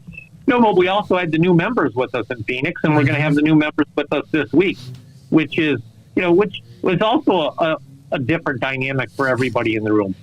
So, the gist of it, actually, what I would tell you how Phoenix was, and especially because we had the coaches with us in Phoenix, it actually was refreshing because, all these rumors that are out there about this school's doing that and this school's doing that, it was great to be in the room and realize all of us are having those same issues and challenges and concerns. And, I think what's happened, much like a lot of things in life, we're led to believe that the 1% is the 99%. And when you're in the 99%, sometimes without being in a room with others, you tend to start thinking you are the 1%. And then you go to the meeting and you realize, no, all of us are in the same boat. And it's never as bad or as good as we all think it is. I saw your tweets over the weekend about the NCAA, the various qualifiers of the regional meets and all that. And I saw your notes about a couple of different races that the NCAA ruled one way or the other. And I know you weren't happy about it, but I want to get into that because are they listening at all? And number two, you're having a pretty darn good year athletically. I think out after the winter fall and winter, you were 20th in the Directors' Cup. And I know that you've done some good things since then as an organization, as an athletic department. Can you talk, first of all, about the NCAA and various rulings they made in track and field the last few days? Well, it's just a travesty for student athletes. The fact of the matter is, it would be if we told the officials in basketball that you can call everything normally for the round of 32 and for the Elite Eight and for the Final Four. But any game involving the Sweet 16, you can't use DVD Sports. You can't make any calls during the game. Because that's in essence what they did for the track regionals. And there are 5 student athletes, 1 at Florida State, 2 at Arkansas, 1 at Air Force, 1 at Iowa State, that are going to be sitting home for no fault of their own because the NCAA Track and Field Committee put a rule in that said when you're competing for the final 12 spots at one of the 2 regional sites, the referee it doesn't matter what happens. Somebody could come out of the stands and tackle the person that's winning. The officials cannot advance anybody more than 12. And it's a crying shame for those 5 student athletes. And I'll go to my grave fighting for student athletes. And we're going to get that rule changed somehow, some way, because it is flat out wrong. And it's embarrassing to me that an NCAA staff member would have allowed that rule to be put in place and or not created a waiver, because we all know they've made so many waivers in the history of college athletics. And they couldn't make waivers for those 5 student athletes. It's just, I'm embarrassed to say I'm part of the NCAA because they did that to those 5 athletes. at the same time, I mean, I was upset enough that I was ready to resign from the basketball committee. And if it wasn't for Commissioner Bowlsby, who said you can't do that because basically you'd be giving up and letting them win, we need more people like you that are willing to fight to the bitter end. And it's been exciting to see some commissioners that have come on board to say, we got to get this changed. It is flat out wrong what we did, and it's sad. And it makes me wonder what I only know about it because I was at the meet. The fact is, there was no NCAA rep at the meet. The two committee members that were at the West Regional didn't even watch the race that I was watching. They were under the grandstands doing whatever. I don't know, but they didn't watch it. That's just sad. It's sad. And so if that's happening in other sports, God help us. Makes me wonder. No wonder the student athletes think what they think about the NCAA and what we do. So I'll get off my high horse. No. Get on that high horse. I want to get to your school, but did you just petition to become the next president of the NCAA? Wouldn't you like to take over that job, or was you even want to get close to that job? Well, I can tell you this. If I was in charge of it, there'd be some people that wouldn't have jobs this morning. Because the only people that are being held accountable are the student athletes. Mm-hmm. And everybody else goes back to their little life. And there'll be a group of people that'll have VIP passes out at the national meet in Eugene, and we'll be enjoying the track meet. And there'll be 5 athletes that should be there that won't be there because of the bureaucracy of the NCAA and people afraid to stand up and do what's right for student athletes. So, back to Iowa State. Yes, we're having our best year ever. 20th in the Directors' Cup. Couldn't be more excited. What I'd tell you is people of that, we won the Cyhawk series. We're in the top half of the Big 12 in all sports standings. We're second in the Directors' Cup standings of Big 12 schools. And when people ask, well, why are we having this? What I'd tell you is, back when we had COVID, our coaches made some decisions to give up their paychecks, to give up their bonuses so that we didn't have to lay any staff off. And we did that, and we specifically talked about this, is that when we come out of COVID, we're going to need everybody on board. And if we keep everybody employed, I'm talking janitors, all the entry-level people, if we keep everybody employed somehow, some way, we're going to be better positioned to have success quicker than others. And I'm convinced that's why we're in the position we're in, because we had coaches that were willing to say, I will give up in order to make sure this person doesn't lose their job. And it's exciting to have that be rewarded. Jamie, Smokey and I have a very good friend, Adam, who is an Iowa State graduate. I was actually at his house yesterday, having a barbecue, and Smokey sent me the text that we were going to have you on the show, and I said, as an Iowa State grad, just give me a couple of terms about how you feel about Jamie Pollard. And he said, passionately love it, like he's great, all the fans love him, and just talking to you for 10 minutes, I can see exactly why he and the Iowa State fans feel that way because of your very clear dedication to this job, which it's fun to hear and hear you go into how passionate you are about these issues. Well, I appreciate that. It might be my background as a Division III track athlete. Coach Campbell's a Division III athlete. Coach Otzelberger's a Division III athlete. Coach Fenley was a Division III athlete.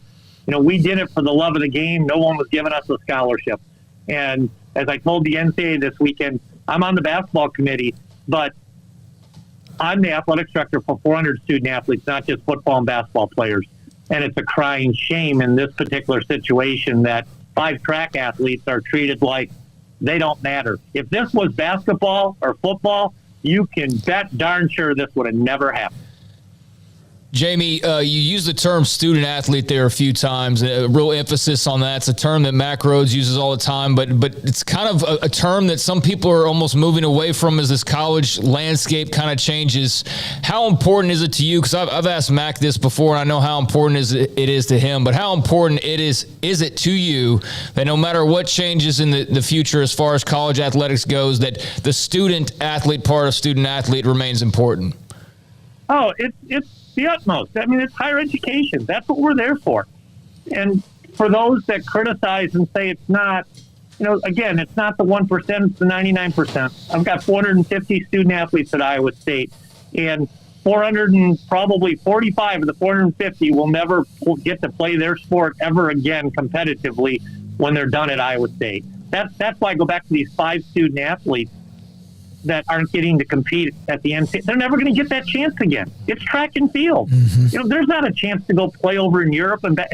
So I take that extremely important that they're student athletes. And so, our nation has struggled with minor league sports. Minor league baseball players, they'll talk about being on buses and eating macaroni and cheese. Football's never gotten it right. If it wasn't for the NBA standing up and supporting the G League, that didn't work either. So why would we think college athletics can turn into minor league sports?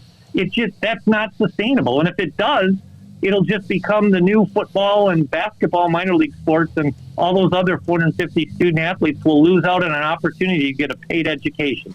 And other than the federal Pell Grant Association, whatever you call that, we're the largest provider of financial aid for students to go to college. And it's a great opportunity for thousands of student athletes. And so I'll always vouch for that, because we don't need more minor league sports. Jamie, being a part of the NCAA men's basketball committee, and you have been for 3 years with a couple of years to go, and you mentioned about how mad you were that you wanted to give that role up and Bob Bowlsby changed your mind or asked you not to. Can you see, if the NCAA does not get their act together, the way they might lose the football playoff? Could you see them ever doing that in men's basketball and having the conferences run it? Absolutely can see it happening. Absolutely can see it happening. That says a lot. Hey, Mack Rhoades thinks a lot of you. He's talked about you quite a bit. I know you're about to see him. Jamie, we appreciate you very much. You're an inspiration to a lot of people as well for what you've done to fight as well. Thanks for your time. Thank you, guys. I really appreciate you having me on. Hope to meet you one day. Jamie Pollard, Athletic Director, Iowa State University. And boy, how about some truth serum?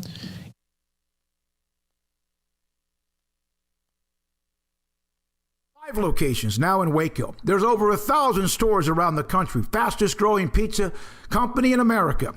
And Bob Mock is an owner of 5 of them in Waco, including Hewitt, Woodway, Robinson, Belmead, and China Spring. There were just 3 about 4 or 5 months ago. He's added 2 new ones in Robinson and also off Hewitt. Delicious pizza. Unlimited large 2-topping pizzas. Go online right now. Order $8.99 each. You can use the code HOT2GO. Also, the Pepperoni Magnifico, $9.99 for a large. Use the code PEPMAG as well. $3 off large specialty pizzas. Order now. The code is special 3. Unlimited medium 1-topping pizzas, $7.99 each. And you can order that now online or call your local or closest Marco's Pizza. Go online. It is marcos.com. And on top of that, they also have much more. Pizza bowls. They have sandwiches, wings, drinks, what you need, they have them. They can even do gift cards for somebody if you want to get something for them as a gift. It's Bob Mock and 5 locations of Marco's in Waco, Texas, and 1,000 stores around the country. Go to marcos.com. Pizza lovers get it. Parenting is full of surprises. You never know what to expect. So after our son was born, I called my Texas Farm Bureau insurance agent to set up a life insurance policy in case something happened to me. Sawyer is now 2. And we'll soon have a sister.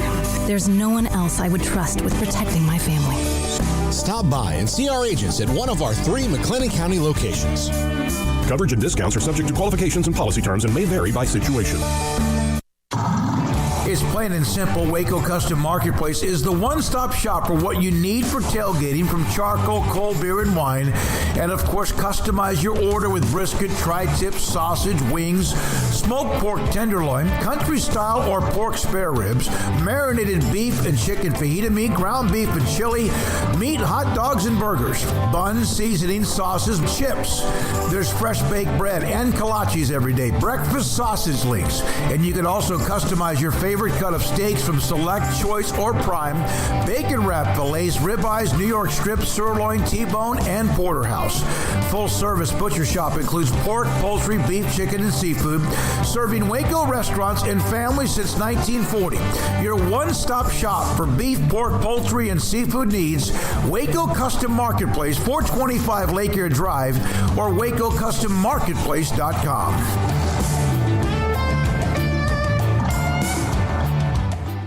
From the first workout to the last practice, sports is an incredible challenge. Hi, this is Dan Ingham with the First National Bank of Central Texas, and we're proud to support each athlete, every parent, and our educators. From families, small businesses, to the biggest industry, we're here to help. With remarkable products like First Free Checking, we've got banking ideas that fuel big dreams. The First National Bank of Central Texas. Familiar faces making local decisions. Member FDIC, Equal Housing Lender.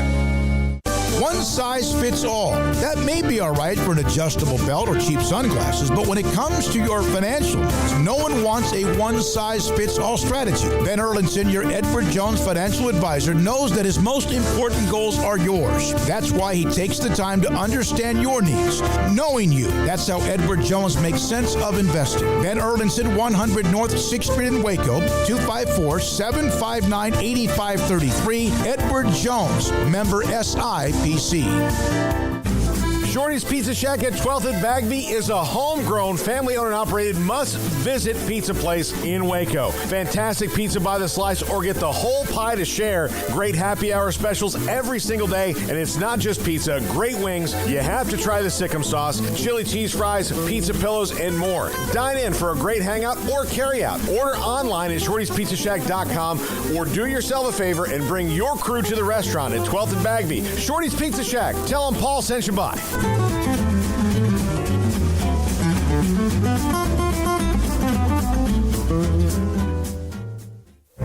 Stepping into the boots of a U.S. Army officer can add confidence and leadership skills to your son or daughter's career path. See all the things they can achieve in our boots at GoArmy.com. U.S. Army Waco Recruiting Company, 254-598-8131 or 254-776-1543.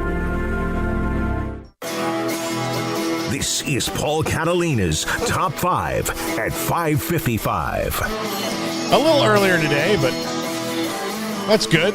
Everybody be happy that we're out here maybe at 6 o'clock on the dot, depending on how long this goes. But top 5 intriguing coaching matchups in 2022. This is not just a non-conference. Some of it is conference matchups, but I thought these were, especially some that we'll be seeing for the first time. I think all these, except for one, we're seeing for the first time. Number 5, Luke Fickell versus Sam Pittman, Cincinnati and Arkansas on September 3rd. Look, these are, this is a young coach on the rise in Luke Fickell and kind of an old warhorse, Sam Pittman, who, found his way into the perfect situation for him at Arkansas. I'm looking forward to this one. Arkansas should be good again. Cincinnati, has to replace, a couple of guys, including Desmond Ridder. But this is a pretty good early season matchup coaching-wise between Luke Fickell and Sam Pittman. Yeah, I'd say since he's got to replace more than just a couple, though. Yeah. I mean, a historic draft class, they lost a lot, and to go on the run that they did, being the first Power 5 to break through in the or non-Power 5 to break through in the playoff, even though they're soon to be Power 5. I mean, I'm very curious about Cincinnati and how Luke Fickell has built this up, whether it's built to last and be consistent every year, or we're going to see a downswing because of just the amount of talent that they lost, because they were very well set up for last year. But yeah, these are two really good coaches, as you said. Pittman just got his extension. We talked about that a little bit yesterday. He's got Arkansas on a upward trajectory. It's just hard because of where they are and who they have to play on a regular basis. But yeah, this should be a very fun game, and it's be a huge win for I think either program as far as an early season confidence booster and momentum builder. Whoever wins this game, I think, will have that. Yeah. Number 4, Dana Holgorsen versus Joey McGuire. This should be what I'm sure both schools hope is the first of many, because they hope that their coaches are there and successful for a long time. But to me, Joey McGuire in his first season, and Dana Holgorsen, clearly, I don't even know what season he's in, but he's been a head coach for a while now. Similar but different personalities. They're both fiery in a way. Joey McGuire's much more kind of a rah-rah guy. Dana Holgorsen's fiery, rambunctious, but kind of looking forward to this one for the first time, which will be the first time of a lot of times since they're going to be conference foes in a year. Well, for Joey McGuire, everything's the first time. Yeah, exactly. So, yeah, I mean, he's brand new, but, I mean, yeah, they're definitely opposite. I mean, they're both loud, but Joey McGuire's is screaming, let's go, and sunshine pumping, and I don't mean that as a negative. I just mean he's very positive, whereas I think Dana's a little bit grouchier. But if he needs to yell, he can yell. Yeah, this is an intriguing game. This is a wild game last year. And Houston should be pretty good. I think that they're a little bit slept on. And for Texas Tech, I don't know what to expect. I said the other day that I feel like bowl game minimum, and I had some people balk at that. Like Grayson, really, it's his first year. And I'm like, they made a bowl game last year with an interim coach. Like, why? And everybody's back. Everybody's back except for Eric Eason-Kama and Dawson Deaton and maybe a couple of other people. But outside of that, they didn't lose like a historic draft class or anything. They should be reloaded. And I'm just interested to see how Joey McGuire is as a head coach as far as a decision maker. As far as if it's 4th and 1, it's at the 50-yard line. Is he going for it, or is he good about making those calls? Like Dave Aranda was great about that. He was great at calling their shots last year. And Joey's got plenty of experience at the high school level, but I mean, it's a different game. It's a different game in college. It's a tougher game in college, and I'm really curious to see kind of the ups and downs that he faces, being back in that big chair. But yeah, this should be a lot of fun. Yeah, Dave Aranda is really good at it because he has a really good defense, so he can go, all right, we'll go for it. I'm pretty sure we can at least hold him to a field goal. So number 3, Nick Saban versus Steve Sarkisian on September 10th. This is the only repeat from yesterday's list of intriguing matchups, but this is Steve Sarkisian's first time that he'll face his former boss and Nick Saban as a head coach. So, and no former, until last year, nobody had done it, and then it happened twice with Jimbo and Kirby Smart, both beating Nick Saban. So maybe it's out, but again, this will be interesting to see, what Texas does against Alabama. I think they'll, like we said yesterday, I think they'll play well in this game. I think that what's going to hurt Texas is what Alabama's strength is and what Texas' weakness is, Alabama will have a great defensive line. Texas' offensive line is going to be their weakness this year, no matter, even if it's better than it was last year. I think that's what's going to be the swing of this game. And it's still 3 months away. Yeah, we got a ways to go until really breaking it down. But yeah, this is a fun matchup on paper, and should be a fun game once it arrives. I know Texas is kind of embracing, I think in some ways, the fact that there's expectations, but maybe everybody's sort of tapped the brakes a little bit on just what they're expecting. And so, yeah, there are expectations, but they're not crowning themselves Big 12 champions before the year starts. I think they realize that they got a lot of work to do. They seem to have had a really successful offseason, but it is Bama. So, yeah, this will be fascinating to see, how close it is or how close it's not. And if it's not close, I would expect that means good things for Alabama. But, Texas is going to be very explosive, and Sarkisian's a good offensive head coach. But I do have questions about pretty much all the rest of it at this point. So, yeah, I would lean Bama here. And I'm sure I still will here in 3 months. But, yeah, this will be cool to see the coach or the mentor versus the protege, so to speak. Yeah.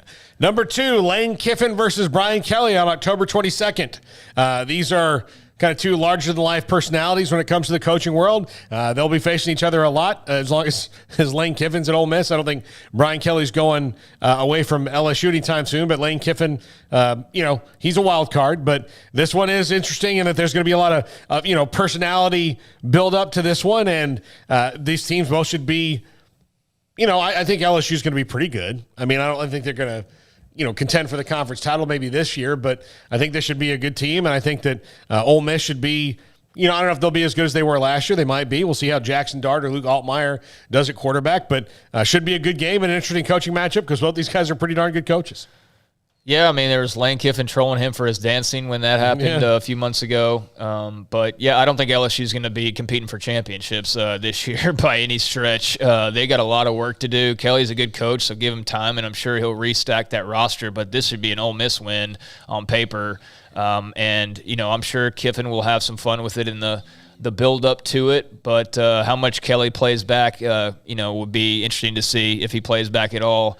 He's the troll king, the portal king, whatever you want to call him. He's entertaining, and certainly LSU with a new look is a little bit more interesting than they were last year. That's for sure. So, yeah, this will be interesting. I almost left this one out, but I felt it was when I realized it was probably too obvious. Number 1, Nick Saban versus Jimbo Fisher on October 8th. It's the game we'll all be looking forward to the most. Even though now they say they've moved past it, one of them is going to beat the other on October 8th, and we'll see what happens after that. So, the game is in Tuscaloosa this year. So that should be different, but A&M won there before with Johnny Manziel, so it's not completely impossible. And if Jimbo Fisher is really making this team better, maybe beating Alabama 2 years in a row is the way to take that step. Not maybe, but definitely. Like if you want to take over the conference, you're probably going to have to beat Alabama twice in a row, which people don't really do.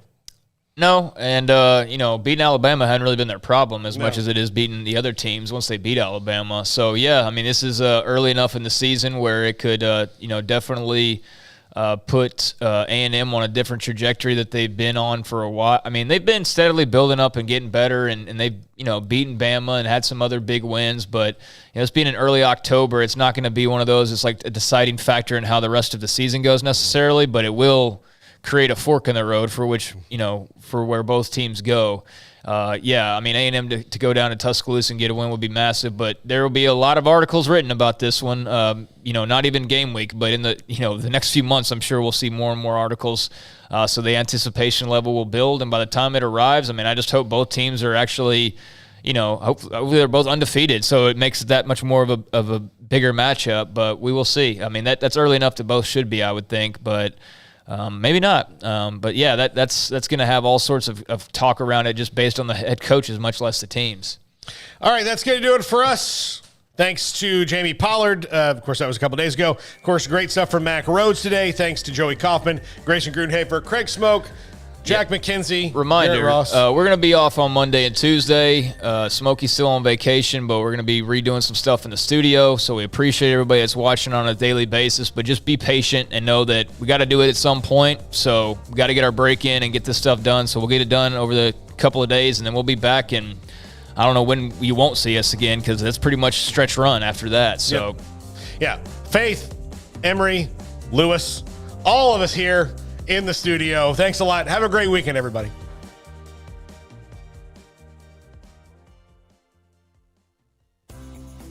Ideal MRI is a small family business right here in Central Texas. We're open to support you while lowering the cost of healthcare bills. When you need an MRI, ask your doctor for an Ideal MRI. Visit us at idealmri.com or call us at 833-IDEAL-MRI.